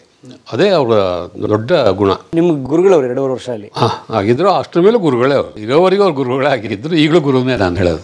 ಅಪರೂಪದ ಒಂದು ರಂಗ ನಿರ್ದೇಶಕರು ನಮ್ಮ ಜೀವನದಲ್ಲಿ ನಮಗೆ ದೀಕ್ಷೆಯನ್ನು ಕೊಟ್ಟಿದ್ದು, ರಂಗ ದೀಕ್ಷೆಯನ್ನು. ಅದು ದೊಡ್ಡದು. 3 ವರ್ಷ ಕೋರ್ಸನ್ನು ಮುಗಿಸಿ ನಾನು ಊರಿಗೆ ಬಂದೆ. ನಾನು ಬರ್ತಿದ್ದಾಗೆ ಬರೋದ್ರೊಳಗೆ ಸುಬ್ಬಣ್ಣವರು ಒಂದು ರೀತಿಯಲ್ಲಿ ಸ್ಕೂಲನ್ನು ಪ್ರಾರಂಭ ಮಾಡಿದ್ರು. 81ರಲ್ಲಿ ಇರಬೇಕು ಸ್ಕೂಲ್ ಪ್ರಾರಂಭ ಮಾಡಿದ್ದು. 80ರಲ್ಲಿ ಅವರು ಫಿಲ್ಮ್ ಸೊಸೈಟಿ ಮೂಲಕ ಫಿಲ್ಮ್ ಅಪ್ರಿಸಿಯೇಷನ್ ಕೋರ್ಸ್ ಮಾಡ್ತಾ ಇದ್ರು. ಇಲ್ಲಿ ನೀನಾಸಂ ರಂಗ ಶಿಕ್ಷಣ ಕೇಂದ್ರ ಇದೆಯಲ್ಲ, ಇದು ಹುಟ್ಟಿದ್ದು ಆವಾಗ 80ರಲ್ಲಿ. 1980 81 ನನಗೆ ಖಚಿತವಾಗಿ ಇದಾಗ್ತಾ ಇಲ್ಲ. ಆ ಕಾಲದಲ್ಲೇ 79 80ರಲ್ಲೇ ಇರಬೇಕು. ಫಿಲ್ಮ್ ಅಪ್ರಿಸಿಯೇಷನ್ ಕೋರ್ಸ್ ಪ್ರಾರಂಭ ಆಯಿತು. ಈ ಹಳ್ಳಿ ಫಿಲ್ಮ್ ಇನ್ಸ್ಟಿಟ್ಯೂಟಿಂದ ಇಲ್ಲಿ ಪುಣೆ ಫಿಲ್ಮ್ ಇನ್ಸ್ಟಿಟ್ಯೂಟಿಂದ ಸತೀಶ್ ಬಹದ್ದೂರ್ ಬರ್ತಿದ್ರು, ಶ್ಯಾಮಲಾ ವನರಸೆ, ಬೇರೆ ಬೇರೆ ಫ್ಯಾಕಲ್ಟಿಯವರೆಲ್ಲ ಇನ್ಸ್ಟಿಟ್ಯೂಟಿನ ಬರ್ತಿದ್ರು. ಇಲ್ಲಿ ಒಂದು 10-15 ದಿವಸದ ಒಂದು ಫಿಲ್ಮ್ ಅಪ್ರಿಸಿಯೇಷನ್ ಕೋರ್ಸ್, ಅಂದರೆ ಸಿನಿಮಾ ನೋಡೋದು, ಅದನ್ನು ವ್ಯಾಖ್ಯಾನಿಸೋದು, ಹೇಗೆ ಅಪ್ರಿಸಿಯೇಟ್ ಮಾಡಬೇಕು ಒಂದು ಸಿನಿಮಾನ, ಏನು ಅದರ ಗುಣ ಏನು, ಈ ಥರದಲ್ಲಿ ಒಂದು ಇದು ನಡೀತಾ ಇತ್ತು. ಚಲನಚಿತ್ರ ಸೌಹೃದಯತೆ ಶಿಬಿರ ಅಂತ ಅದಕ್ಕೊಂದು ಹೆಸರು ಕೊಟ್ಟಿದ್ರು. ಅದು 79 ಆದಮೇಲೆ 81, 82ಕ್ಕೆ ನಾನು ಬಂದು ಸೇರಿದ್ದು. ನಾನು ಬರೋ ಹೊತ್ತಿಗೆ 1 ವರ್ಷ ಮುಗಿದಿತ್ತು ಇಲ್ಲಿ ರಂಗಶಿಕ್ಷಣಕ್ಕೆ. ನೀವು ಬರೋಕ್ಕೆ ಮೊದಲೇ ಇಲ್ಲಿ ರಂಗಶಿಕ್ಷಣ ಕೇಂದ್ರ ಹೆಗ್ಗೋಡ್ನಲ್ಲಿ ಪ್ರಾರಂಭ ಆಗಿತ್ತು. ಕೆ ಸುಬ್ಬಣ್ಣವ್ರು ಪ್ರಾರಂಭಿಸಿದ್ರು. ಹೌದು. ಅದಕ್ಕೆ ಮೊದಲು ಸ್ವಲ್ಪ ದಿವಸ ಗಂಗಾಧರ ಸ್ವಾಮಿ ಇದ್ರು ಕಾಣ್ತದೆ. ಆಮೇಲೆ ಈ ಸುರೇಂದ್ರನಾಥ್ ಅವರೊಂದು 2-3 ತಿಂಗಳಿದ್ರು. ಆಮೇಲೆ ಅವರಿಗೆ ಇದು ಅಷ್ಟೇ ಇದಾಗಲಿಲ್ಲ. ನಾನು ಬರೋ ಹೊತ್ತಿಗೆ ನನಗೆ ಇಲ್ಲ ಇಲ್ಲಿ ಬರಬೇಕು, ಸ್ಕೂಲನ್ನು ನೋಡ್ಕೋಬೇಕು ಅಂತ. ನನಗೂ ಆಗ ಏನಾರು ಒಂದು ಬೇಕಾಗಿತ್ತಲ್ಲ, ಓದ್ಕೊಂಡು ಬಂದ ಮೇಲೆ ಕೆಲಸ ಇಲ್ಲದೆ ಹೇಗಿರೋದು, ಒಪ್ಕೊಂಡೆ. ಅಂದರೆ ನೀವು ವಿದ್ಯಾರ್ಥಿ ಜೀವನ ಮುಗಿಸಿದ ತಕ್ಷಣ ನಿಮ್ಗೊಂದು ಉದ್ಯೋಗ? ಅದೇ ಅದು ಸೌಭಾಗ್ಯ. ಆ ವರ್ಷನ ಅದು ಹೊಸದಾಗಿ 9 ಜನ ಅಥವಾ 11 ಜನ ಇದ್ರಪ್ಪ, 11 ಜನ ಇದ್ರು ಆ ಬ್ಯಾಚ್ನಲ್ಲಿ, ಆ ವರ್ಷದ ಇದರಲ್ಲಿ 82ಕ್ಕೆ ನಾನು ಇದು 82-83 ಬ್ಯಾಚಲ್ಲಿ. ಅದರಲ್ಲಿ ನಮ್ಮ ವೆಂಕಟರಮಣ ಐತಾಳು ಒಬ್ಬರು, ಅವರು ಆ ವರ್ಷದ ವಿದ್ಯಾರ್ಥಿ ಆಗಿದ್ದರು. ಆಮೇಲೆ ಅವರು ತಿರುಚುಸುಖ ಡ್ರಾಮಕ್ಕೆ ಹೋಗಿ 3 ವರ್ಷ ಅಲ್ಲಿ ಕಲಿತು ಬಂದು ಇಲ್ಲಿ ಫ್ಯಾಕಲ್ಟಿಯಲ್ಲಿ ಸೇರಿಕೊಂಡ್ರು. ಇಲ್ಲ, ಅದು ಏನು ಅಂತಂದರೆ ನಮಗೆ ಸ್ಕೂಲ್ನಲ್ಲಿ ಏನೋ ಕಲ್ತಿದ್ದೆಲ್ಲ ಇಲ್ಲಿಗೆ ಬರ್ತದೆ ಅಂತಲ್ಲ. ಇಲ್ಲಿ ಜನರ ಜೊತೆ ಒಡನಾಟ ಮಾಡ್ತಾ, ವಿದ್ಯಾರ್ಥಿಗಳ ಜೊತೆಗೆ ಮುಖಾಮುಖಿ ಆಗ್ತಾ ನಾವು ಕಲಿಯೋದು ಭಾಳ ಅಷ್ಟು ಇರ್ತದೆ, ಕಲಿತಾ ಹೋಗ್ತವೆ. ಸ್ಕೂಲ್ ನಡೆಸೋದು ನನಗೂ ಹೊಸದೇ, ಅದು ನನಗೇನು ಅನುಭವ ಇರಲಿಲ್ಲ. ಸ್ಕೂಲ್ ನಡೆಸಿ ಒಂದು 2-3 ವರ್ಷ ಒಂದು ನಡೆಸ್ತಾ ಓಹೋ ಇದು ಈ ಥರದಲ್ಲಿ ನಡೆಸಬೇಕು ಅನ್ನೋದು ಅನುಭವಕ್ಕೆ ಬಂತು. 84ರಲ್ಲಿ ನಾನು ಒಂದು ಜನಸ್ಪಂದನ ಅಂತ ಒಂದು ಫೋರ್ಡ್ ಫೌಂಡೇಶನ್ ಪ್ರಾಜೆಕ್ಟು ನೀನಾಸನ್ ತಗೊಳ್ತು. ಆಗ ಜಯತೀಶ್ ಜೋಶಿ ಸೀನಿಯರು, ಭೀಮಸೇನ್ ಜೋಶಿ ಅವರು ತಮ್ಮ, ಅವರು ಆ ಪ್ರಾಜೆಕ್ಟಿನ ನಿರ್ದೇಶಕರಾಗಿದ್ದರು. ಆ ನಂತರದಲ್ಲಿ ಆ ಜನಸ್ಪಂದನ ಪ್ರಾಜೆಕ್ಟ್ನಲ್ಲಿ ಬೇರೆ ಬೇರೆ ಕಡೆಗೆ ರಂಗ ಶಿಬಿರಗಳು ಆಗ್ತಾಯಿತ್ತು. ನಾನು ಆ ವರ್ಷ 84ರಲ್ಲಿ, ಬಹುಶಃ 83-84ರಲ್ಲಿ ಮಂಚಿಕೇರಿಯಲ್ಲಿ ರಾಜರಾಜೇಶ್ವರಿ ರಂಗ ವಿಭಾಗ ಅಂತಿದೆ. ಈಗಲೂ ಇದೆ. ಈಗ ಮಂಚಿಕೇರಿಯಲ್ಲಿ ಉತ್ತರ ಕನ್ನಡ ಜಿಲ್ಲೆ ಯಲ್ಲಾಪುರದ ಹತ್ರ. ಅಲ್ಲಿ ಮಕ್ಕಳಿಗೆ ಒಂದು ಶಿಬಿರ ನಾಟಕ ಮಾಡಿ ಆಯಿತು, ಪಂಜರ ಶಾಲೆ ಅಂತ. ಆಮೇಲೆ ಇನ್ನೊಂದು ಜೀನ್ ಅನ್ವಿ ಅವ್ರದ ಅಂತಿಗೊನೆ ನಾಟಕ. ಇಡೀ ನಮ್ಮ ಸ್ಕೂಲಿಂದ ಎಲ್ಲ ಹುಡುಗರು ಅಲ್ಲಿ ಕರ್ಕೊಂಡು ಹೋಗಿದ್ದು. ಅಲ್ಲೇ ಅವ್ರಿಗೆ ಊಟ ವಸತಿ ಎಲ್ಲ. ಹೌದು, ಊಟ ವಸತಿ. ಅವರು ಈ ಶಿಬಿರದಲ್ಲಿ ಮಕ್ಕಳ ಜೊತೆಗೆ ಭಾಗವಹಿಸಬೇಕು ಅಂತ, ನಾಟಕವನ್ನು ಕಟ್ಟೋದ್ರಲ್ಲಿ, ನಾಟಕ ಮಾಡ್ಸೋಕ್ಕೆ ಏನೇನು ಬೇಕು ಆ ಥರದ ಒಂದು ರೀತಿಯಲ್ಲಿ ತರಬೇತಿ ಆಗಿತ್ತು. ಮಕ್ಕಳ ಜೊತೆಗೂ ಕೆಲಸ ಮಾಡಿದರು. ಆಮೇಲೆ ದೊಡ್ಡವ್ರ ನಾಟಕದಲ್ಲೂ ಅವರು ಕೆಲಸ ಮಾಡಿದರು. ಈಗ ಅದು ಶೋ ಆಗೋ ಹೊತ್ತಲ್ಲಿ ಮಂಚಿಕೇರಿಯಲ್ಲಿ ಒಬ್ಬರು ಮನೆಯಲ್ಲೇ ನಮಗೆ ವಸತಿಗೆ ಅನುಕೂಲ ಮಾಡಿಕೊಟ್ಟಿದ್ರು. ಅಲ್ಲೇ ಊಟ ಇದೆಲ್ಲ ಆಗ್ತಾಯಿತ್ತು. ಈ ಸಿದ್ಧಿ ಜನಾಂಗದವ್ರನ್ನ ನೋಡಿದ್ದು ಅದೇ ಮೊದಲನೇ ಸಾರಿ. ಅಲ್ಲಿವರೆಗೆ ನಾನು ಸಿದ್ಧಿಗಳನ್ನ ನೋಡೇ ಇರಲಿಲ್ಲ. ಸಿದ್ಧಿಗಳಂತ ಜನವೇ ಗೊತ್ತಿರಲಿಲ್ಲ, ಕೇಳಿರಲಿಲ್ಲ. ಆಮೇಲೆ ಅವ್ರ ಜೊತೆ ಮಾತಾಡೋಣಂದ್ರೆ ಅವರು ಮಾತಾಡೋಕ್ಕೆ ಸಿಗ್ತಿರ್ಲಿಲ್ಲ, ಓಡೋಗ್ಬಿಡ್ತಿದ್ರು. ಯಾಕೆಂದರೆ ಅವ್ರಿಗೆ ಕನ್ನಡ ಭಾಳ ಕಡಿಮೆ ಜನರಿಗೆ ಬರ್ತಿತ್ತು. ಹೆಚ್ಚು ಅವ್ರದ್ದು ಭಾಷೆ ಮರಾಠಿ ಮತ್ತು ಕೊಂಕಣಿ, ಮರಾಠಿ ಮಿಶ್ರಿತ ಕೊಂಕಣಿ ಅವ್ರದ್ದು ಭಾಷೆ ಆಗಿತ್ತು. ದೊಡ್ಡಕ್ಕಂಗೆ ಯಾವಾಗ ನಮ್ಮ ಕೆಲಸ ಸಿಕ್ತು ಅವತ್ತಿಂದ ಸ್ವಲ್ಪ ಜೀವನ ಚೇಂಜ್ ಆಗ್ತಾ ಬಂತು. ಇಷ್ಟ ಬಂದಿದ್ದು ತಿನ್ನೋದು. ಮೊದಲೆಲ್ಲ ಏನು ಅವ್ರು ಕೊಟ್ಟಿದ್ದು ಇವ್ರು ಕೊಟ್ಟಿದ್ದು ಇಲ್ಲ, ಯಾರಾದ್ರೂ ತಿಂತಾ ಇರ್ಬೇಕಾದ್ರೆ ಅವ್ರ ಮುಖ ನೋಡ್ತಾ ನಿಂತ್ಕೋತಿದ್ವಿ. ಅವರು ಕಾಡಿನಲ್ಲೇ ಹೆಚ್ಚಾಗಿರ್ತಿದ್ರು. ಆಗ ಆಲೋಚನೆ ಬಂದಿದ್ದು ಏನಂತಂದ್ರೆ, ಇವ್ರ ಜೊತೆ ರಂಗಭಾಷೆ ಮೂಲಕ ಅಥವಾ ರಂಗಭೂಮಿ ಮೂಲಕ ನಾವು ಮಾತಾಡಿದರೆ ಅವರು ನಮ್ಮ ಜೊತೆ ಮಾತಾಡ್ಬೋದು ಅಂತ ಒಂದು ಆಲೋಚನೆ ಇತ್ತು. ಆಗ ಸುಬ್ಬಣ್ಣವ್ರ ಜೊತೆ ಮಾತಾಡಿದಾಗ ಸುಬ್ಬಣ್ಣವರು ಅದನ್ನು ಒಪ್ಕೊಂಡ್ರು. ಏನು ಮಾಡ್ಬೋದು, ಥಿಂಗ್ಸ್ ಫಾಲ್ ಅಪಾರ್ಟ್, ಚೀನೋ ಅಚೆಬೇದು. ಅದನ್ನು ಗಣಪತಿ ಮೇಷ್ಟ್ರು ಅಂತ ಒಬ್ಬರಿದ್ದರು, ಸಾಗರ ಕಾಲೇಜಿನ ಪ್ರಿನ್ಸಿಪಾಲ್ ಆಗಿದ್ದರು. ಅವರು ಅದನ್ನು ಕನ್ನಡಕ್ಕೆ ಅನುವಾದ ಮಾಡಿದರು. ಸುಬ್ಬಣ್ಣವರು ಅದನ್ನು ನಾಟಕದ ಸ್ಕ್ರಿಪ್ಟಾಗಿ ಮಾಡಿದರು, ಹಾಡನ್ನು ಬರೆದ್ರು. ಸಿದ್ಧಿಗಳಿಗೆ ಮಾಡೋ ಹೊತ್ತಿಗೆ ಏನು ಸಮಸ್ಯೆ ಅಂತಂದರೆ, ಅವ್ರಿಗೆ ಕನ್ನಡ ಬರೋದಿಲ್ಲ, ನಾಟಕ ಮಾಡೋ ಅಭ್ಯಾಸ ಇಲ್ಲ, ಹೊರ ಜಗತ್ತು ನೋಡೇ ಗೊತ್ತಿಲ್ಲ ಅವ್ರಿಗೆ. ಉದ್ದುದ್ದ ಮಾತುಗಳನ್ನ ಅವ್ರಿಗೆ ಆಡೋಕ್ಕೆ ಬರೋದಿಲ್ಲ. ಆಗ ಅವರಿಗೆ ಹಾಡು ಬಹಳ ಮುಖ್ಯವಾಗಿತ್ತು. ಹಾಡಕ್ಕೆ ಚೆನ್ನಾಗಿ ಹಾಡ್ತಿದ್ರು, ಹಾಡನ್ನು ಬೇಗ ಹಿಡಿತಿದ್ರು. ಆಜು ಗೌರಿಚಿ ಪೋರ ಬಗ ಆನಿ ಆಜು ಗೌರಿಚಿ ಪೋರ ಬಗ. ನನ್ನ ಜೊತೆಗೆ ಶಂಕರ ಅಂತ ಒಬ್ಬರಿದ್ದರು, ಪುಷ್ಪಾವತಿ ಮತ್ತು ಇಲ್ಲಿ ನಾಗೇಶ್ವರರಾವ್ ಅಂತ ನಮ್ಮ ಸಂಸ್ಥೆ ನೀನಾಸಂ ಸಂಸ್ಥೆಯಲ್ಲಿದ್ದರು. ಅವರೆಲ್ಲರೂ ನನ್ನ ಜೊತೆಗಿದ್ದರು. ಶಿರ್ನಾಲೆ ಅಂತ ಯಲ್ಲಾಪುರ ಮಂಚಿಕೇರಿ ಹತ್ರ ಒಂದು ಊರು. ಒಬ್ಬರು ಹೆಗಡೆಯರ ಮನೆಯ ಒಂದು ತೋಟದ ತಲೆಯಲ್ಲೇ ಒಂದು ಗುಡಿಸ್ಲಿತ್ತು. ಆ ಗುಡಿಸ್ಲಲ್ಲಿ ನಾವು ಅಡುಗೆ ಮಾಡ್ಕೊಂಡು ಊಟ ಮಾಡ್ಕೊಂಡು ಒಂದು ಗದ್ದೆಯಲ್ಲಿ ಚಪ್ಪರ ಹಾಕಿ ಚಪ್ಪರದ ಅಡಿಗೆ ತಾಲೀಮ್ ನಡೀತಾ ಇತ್ತು. ಆಗ ಅದೇ ಮಂಚಿಕೇರಿಯ ಭಾಗದ ಜನರು ಮತ್ತು ಆ ಮುಂಚೂಣಿಯಲ್ಲಿದ್ದರು ನಮ್ಮ ದುಂಡಿ ಭಟ್ರು, ರಾಮಕೃಷ್ಣ ಭಟ್ ದುಂಡಿ ಅವರು ಭಾಳ ಮುನ್ನೆಲೆಯಲ್ಲಿದ್ದರು, ಮತ್ತು ಜಿ ಟಿ ಭಟ್ರ ಮನೆಯಲ್ಲೇ ನಮ್ಗೆ ವಸತಿಗೆ ಮೊದಲು ಅವಕಾಶ ಮಾಡಿಕೊಟ್ಟಿದ್ರು. ಅಲ್ಲೇ ಅವ್ರ ಮನೆ ಮೆತ್ತಿದ ಮೇಲೆ ನಾವು ಉಳ್ಕೊಂಡಿದ್ವಿ. ಅವರು ಮುಂದೆ ನಿಂತು ಅಲ್ಲಿ ಆರ್ಗನೈಸ್ ಮಾಡಿದರು ಸಿದ್ಧಿ ರಂಗಶಿಬಿರವನ್ನು. ಆಗ ಅವರಿಗೆ ದಿವಸ ಹಾಡನ್ನ ಹೇಳ್ಕೊಡೋದು. ಕೆ ಎಲ್ ಸತ್ಯನಾರಾಯಣ ಅಂತ ನಮ್ಮ ಕೆರೆಕೆ ಸತ್ಯನಾರಾಯಣ ಇದ್ದರು, ಅವರು ಹಾಡನ್ನು ಹೇಳ್ಕೊಡ್ತಿದ್ರು. ಆಮೇಲೆ ಹುಚ್ಚಪ್ಪ ಮೇಷ್ಟ್ರು ಅವರು ಹಾಡನ್ನು ಕಲಿಸ್ಕೊಡ್ತಿದ್ರು. ಹೀಗೆ ಅವರಿಗೆ ಮಾತು ಮತ್ತು ಹಾಡು ಹೇಳ್ತಾ ಅವರಿಗೆ ಒಂದು ನಾಟಕವನ್ನು ಕಟ್ಟಿ ಆಯಿತು. ಶಿರ್ನಾಲಿಯ ಒಂದು ಅಡವಿಯ ಮಧ್ಯದಲ್ಲಿ ಬೆಂಕಿ ಹಾಕಿ 3 ಹೊಂಡ ತೆಗೆದು ಅದರೊಳಗೆ ಸೌದೆ ಹಾಕಿ ಅದು ಬೆಂಕಿ ಒಟ್ಟಿ ಬೆಂಕಿಯಲ್ಲಿ ಬೆಳಕಲ್ಲಿ ನಾಟಕ ಮಾಡೋದು ಅಂತ ನೈಟಲ್ಲಿ. ಅದೇ ಬೆಳಕು. ಮತ್ತು ಅಲ್ಲಿ ಎಲೆಕ್ಟ್ರಿಸಿಟಿ ಇರಲಿಲ್ಲ, ಸೊ ಲೈಟಿಂಗ್ ಮಾಡೋಕ್ಕೆ ಅವಕಾಶನೇ ಇಲ್ಲ. ಅದು ಅವಕಾಶವೇ ಇಲ್ಲ.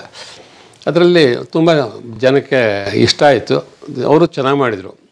ಆದರೆ ನಾಟಕ ತಯಾರಾಗಿದೆ, ನಾಟಕ ಮಾಡಬೇಕು ಅಂತ 2 ದಿವಸ ಶೋಗೆ 2 ದಿವಸ ಮೊದಲು ಕಾಸ್ಟ್ಯೂಮ್ ಎಲ್ಲ ಹಾಕಬೇಕಲ್ಲ. ಕಾಸ್ಟ್ಯೂಮ್ ಅದಕ್ಕಾಗಿ ಅವರಿಗೆ ಟ್ರೈಬಲ್ ಯಾವ ರೀತಿಲಿ ಕಾಸ್ಟ್ಯೂಮ್ ಮಾಡೋಕ್ಕೆ ಸಾಧ್ಯ ಇದ್ದರೆ ಆ ರೀತಿ ಮಾಡೇ ಆಗಿತ್ತು.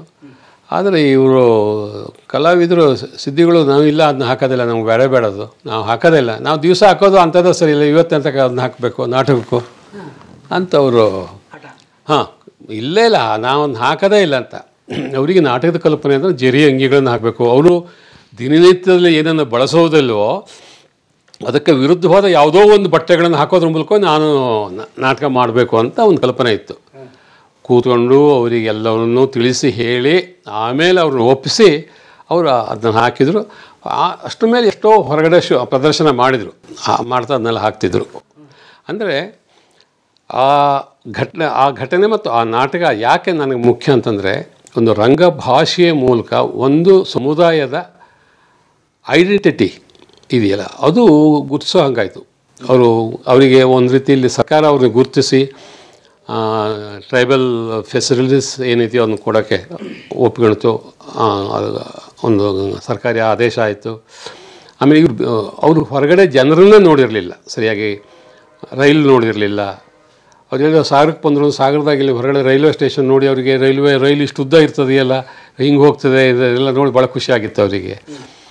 ಹೀಗೆ ಅದು ಮೊದಲನೇ ಸಾರಿ ಅವರು ಹೊರ ಜಗತ್ತಿಗೆ ತಮ್ಮನ್ನು ತೆರ್ಕೊಂಡಾಗ ಅವರಿಗೂ ಒಂದು ರೀತಿಯಲ್ಲಿ ಅರಿವಾಗ್ತಾ ಹೋಗಿತ್ತು. ಆ ನಂತರದಲ್ಲಿ ಮತ್ತೆ ಬೇರೆ ಬೇರೆ ಶಿಬಿರಗಳನ್ನು ಅವ್ರ ಜೊತೆ ನಾಟಕವನ್ನು ಮಾಡಿದ್ದೆ. ಆದರೆ ಆ ರಂಗಭಾಷೆ ಅವರಿಗೆ ಕೊಟ್ಟಂಥ ಆತ್ಮವಿಶ್ವಾಸ ಮತ್ತು ಹೊರ ಜಗತ್ತಿಗೆ ಅವರನ್ನು ತೆರ್ಕೊಳ್ಳೋ ಹಾಗೆ ಮಾಡಿದ್ದು ಇದೆಯಲ್ಲ ಅದು ಬಹಳ ದೊಡ್ಡ ಕ್ರಿಯೆ ಅಂತ ನನಗನ್ನಿಸಿದೆ. ಈಗ ಗಿರಿಜಾ ಸಿದ್ಧಿ, ಪ್ರಶಾಂತ್ ಸಿದ್ಧಿ, ನಾನೇ ಗ್ರೇಟ್ ಅನ್ನೋ ಭ್ರಮೆಯಲ್ಲಿ ಟೈಟ್ ಆಗಿರೋ ದುನಿಯಾದೊಳಗೆ ಲೂಸ್ ತರ ಎಂಟ್ರಿ ಕೊಟ್ಟು ಸ್ವಂತ ತಾಕತ್ತಿನ ಮೇಲೆ ಅಂಬಾರಿ ಏರ್ದೋಣ. ಗೀತಾ ಸಿದ್ಧಿ, ಭಾಗ್ಯ, ಬಹಳ ಜನ, ರೇಣುಕಾ, ಬಹಳ ಜನ ಇದ್ದಾರೆ. ಎಲ್ಲರೂ ಈಗ ಹೊರ ಜಗತ್ತಿಗೆ ಬಂದಿದ್ದು ಆ ಮೂಲಕವಾಗಿ. ಅದಕ್ಕಿಂತ ಹೆಚ್ಚು ಇನ್ನೇನು ಮಾಡೋಕ್ಕೆ ಸಾಧ್ಯ ಇದೆ. ರಂಗಭೂಮಿ ಭಾಳ ದೊಡ್ಡ ಕೆಲಸ ಮಾಡಿದೆ ಅಂತ ನನಗೆ ಅನ್ನಿಸ್ತು. ಸೊ ಅಂದರೆ ರಂಗಭೂಮಿ ಅಂದರೆ ಬರೀ ನಟನೆ, ರಂಗದ ಮೇಲೆ ಮಾತು ಕಲ್ತು ಹೇಳಿ ನಾನೊಬ್ಬ ನಟ ಅನ್ಸ್ಕೊಳ್ಳೋದಲ್ಲ. ಅದು ಒಂದು ನಾಟಕ ಆಗಿರ್ಬೋದು, ಆದರೆ ರಂಗಭಾಷೆ ಕೊಡುವ ಅನುಭವ ಮತ್ತು ಅರಿವು ಇದೆಯಲ್ಲ ಅದರಿಂದ ಅವ್ರ ಬದುಕಿನ ಮೌಲ್ಯಗಳು ಹೆಚ್ಚುತ್ತಾ ಹೋಗ್ತದೆ, ಅರಿವು ಅವರ ಬದುಕಿನ ಅನುಭವವನ್ನು ವಿಸ್ತರಿಸ್ತಾ ಹೋಗ್ತದೆ. ಅದು ಬಹಳ ಮುಖ್ಯವಾದ್ದು. ಅಂದರೆ ರಂಗಭೂಮಿ ಅಥವಾ ರಂಗಕ್ರಿಯೆ not just making a drama happen ಅದು ಉಪಯೋಗ ಇಲ್ಲ ಅಂತ, ಅದು ಸಾಕಾಗೋದಿಲ್ಲ ಅಂತ. ಅಂದರೆ ಮನುಷ್ಯನ ಬದುಕನ್ನು ಕಟ್ಕೊಳ್ಳಿಕ್ಕೆ ಅದು ಏನನ್ನೂ ಕೊಡದೆ ಹೋದರೆ ಈಗಲೂ ಕೂಡ ನಮ್ಮ ಬದುಕಿನಲ್ಲಿ ಅದು ಒಂದು ಅರಿವಾಗಿ ನಮಗೆ ಬರದೆ ಹೋದರೆ ಬರೀ ಚಂದಕ್ಕೆ ಒಂದು ನಾಟಕ ಆಗ್ತದೆ ಅಂತಂದರೆ ಚಂದ ತಗೊಂಡು ಏನು ಮಾಡೋಣ. ಇವರು ನಮ್ಮ ಸ್ನೇಹಿತರು ಬರ್ತಿದ್ದಾರೆ, ಇಲ್ಲಿ ಬರ್ತಾರೆ, ಹಾರ್ತಾರೆ, ಇಲ್ಲಿ ಹಾರ್ತಾರೆ. ಬಂದರು, ಎಲ್ಲರೂ ಬಂದರು, ಒಬ್ಬೊಬ್ಬರಾಗಿ ಬರ್ತಾರೆ. ನಮ್ಮ ಮನೆಯಲ್ಲಿ ನೀವು ಹೆದರೋದು ಬೇಡ, ಅವರು ವಾನರ ಸೇನೆಯನ್ನು ನಾವು ಇಟ್ಕೊಂಡಿದ್ದೇವೆ ನಮ್ಮ ರಕ್ಷಣೆಗೆ ಅಂತ ಬರ್ತವೆ. ಈ ತೋಟದಲ್ಲಿರೋ ಯಾವ ಬೆಳೆಯೂ ನಮಗೇನು ಸಿಗೋದಿಲ್ಲ. ಹೌದಾ? ನಾವು ಸ್ವಲ್ಪ ಖುಷಿಯಾಗೇ ಇದ್ದೇವೆ. ಈಗ ಇಲ್ಲಿ ಕ್ಯಾಸಾಳ ಅಂತ ಇದೆ, ಒಂದು 4-5. ಅದು ತೆಂಗಿನಕಾಯಿ ಒಂದನ್ನೂ ಉಳಿಸೋದಿಲ್ಲ, ಕಿತ್ತು ಕುಡಿತದೆ. ಕುಡಿತದೆ, ಕೆಳಗೆ ಹಾಕ್ತದೆ. ಮಂಗಗಳು ಎಲ್ಲ ಇದು ಮಾಡ್ತವೆ. ಆದರೆ ಅವು ನಮ್ಮ ಜೊತೆ ಇದೆಯಲ್ಲ ಅಂತ ಅದೇ ನಮ್ಮ ಶ್ರೀಮಂತಿಕೆ ಅಂತ. ಬೇರೆಲ್ಲ ಗನ್ ತಗೊಂಡು ಓಡಿಸಿ ಪಟಾಕಿ ಹಚ್ಚಿ ಇಲ್ಲಿ ನಮ್ಮ ಇದ್ರೊಳಗಿಲ್ಲ. ಹೊರಗಡೆ ಎಲ್ಲರೂ ಮಾಡ್ತಾರೆ, ನಮ್ಮ ಇದ್ರೊಳಗೆ ಆವರಣದಲ್ಲಿ ಅದಿಲ್ಲ. ಮತ್ತು ಇಷ್ಟೆಲ್ಲ ಮರ ಬೆಳೆಸಿ ಫಲ ಇಲ್ಲಲ್ಲ ನಿಮಗೆ? ಇಲ್ಲ, ಫಲ ನಮಗೆ ಆಗಬೇಕು ಅಂತ ಏನು ಅವಕ್ಕೂ ಆಗಲಿ. ನಾವು ಮಾಡಿದ್ದೆ ದ್ರೋಹ. ಇದು ಅದ್ರ ಜಾಗ. ಅದ್ರ ಜಾಗದಲ್ಲಿ ನಾವು ಮನೆ ಕಟ್ಟಿದ್ದಕ್ಕಾಗಿ ಹೌದು ಯಜಮಾನ, ನಾವು ಅದರ ಒಕ್ಕಲು. ಅದು ಹೇಳಿದಾಗ ನಾವು ಕೇಳಬೇಕು ಅಲ್ವಾ? ಉಳಿಸಿದ್ರೆ ಇವತ್ತು ಚಿರತೆ ಬೆಂಗಳೂರಿಗೆ ಬರ್ತಿದೆ, ಚಿರತೆ ಅಲ್ಲಿಗೆ ಬರ್ತದೆ, ಕಾನಲ್ಲಿ ಬಂತು ಅಂತಂದರೆ ನಾವು ಮಾಡಿದ ಪಾಪದಿಂದಾಗಿ ಅವನ್ನೆಲ್ಲ ನಮ್ಮನ್ನು ಹುಡುಕಿಕೊಂಡು ಬರ್ತಾಯಿದೆ. ಅದು ನಮ್ಗೆ ಅರ್ಥ ಆಗೋದಿಲ್ಲ. ನಾವು ಕಾಡನ್ನೆಲ್ಲ ಕಡಿದು ಅವಕ್ಕೆ ವಸತಿಗೆ ಜಾಗ ಇಲ್ಲದಂಗೆ ಮಾಡಿದಾಗ ಅವು ಎಲ್ಲಿಗೆ ಹೋಗಬೇಕು? ಮಂಗ ಆಗ್ಬೋದು. ಮಂಗಗೆ ಏನು ಆಹಾರ ಇದೆ? ಮೊದಲು ಸೊಪ್ಪಾರು ತಿಂತಿದ್ವಿ, ಸೊಪ್ಪು ಇಲ್ಲ, ಬರೀ ನೀಲಗಿರಿ, ಅಕೇಶಿಯಾ, ಇದು ಪ್ಲಾಂಟೇಶನ್ನು. ಅವು ಒಂದು ದಿವಸಕ್ಕೆ ಒಂದು 30-40 ಕಿಲೋಮೀಟ್ರ್ ಜರ್ನಿ ಮಾಡ್ತವೆ. ಆದರೆ ಈ ಮರಗಳೇ ಇಲ್ಲದೆ ಹೋದರೆ ಏನು ಮಾಡ್ತದೆ? ಆಹಾರವೇ ಇಲ್ಲ ಅವಕ್ಕೆ. ಹಾಗೆ ನಮ್ಮನೆಗೆ ಬರಬೇಕು. ಒಬ್ಬನೇ ಊಟ ಮಾಡೋದಲ್ಲ, ನನಗೂ ಊಟ ಕೊಡು ಅಂತ. ನನ್ನ ಜಾಗದಲ್ಲಿ ಇದೆಯಲ್ಲ. ಹೌದೌದು, ಅದ್ರ ಪಾಲು ಕೆಳಗೆ ಬರುತ್ತದು. ಅದೇ ಮನುಷ್ಯ ಕುಲ ಮಾಡಿದ್ದೆ ತಪ್ಪದು. ನಮಗೂ ಸ್ವಲ್ಪ ಜಾಗ ಇಟ್ಕೊಂಡು ಅದಕ್ಕೂ ಜಾಗ ಇರಲಿ ಅಂತ ಇಟ್ಟಿದ್ರೆ ಇಷ್ಟ ಆಗ್ತಿರ್ಲಿಲ್ಲ. ಅದು ಜಾಗವನ್ನೆಲ್ಲ ಆಕ್ರಮಿಸಿ ಈಗ ಮಳೆ ಬೆಳೆ ಇಲ್ಲ ಸರಿಯಾಗಿ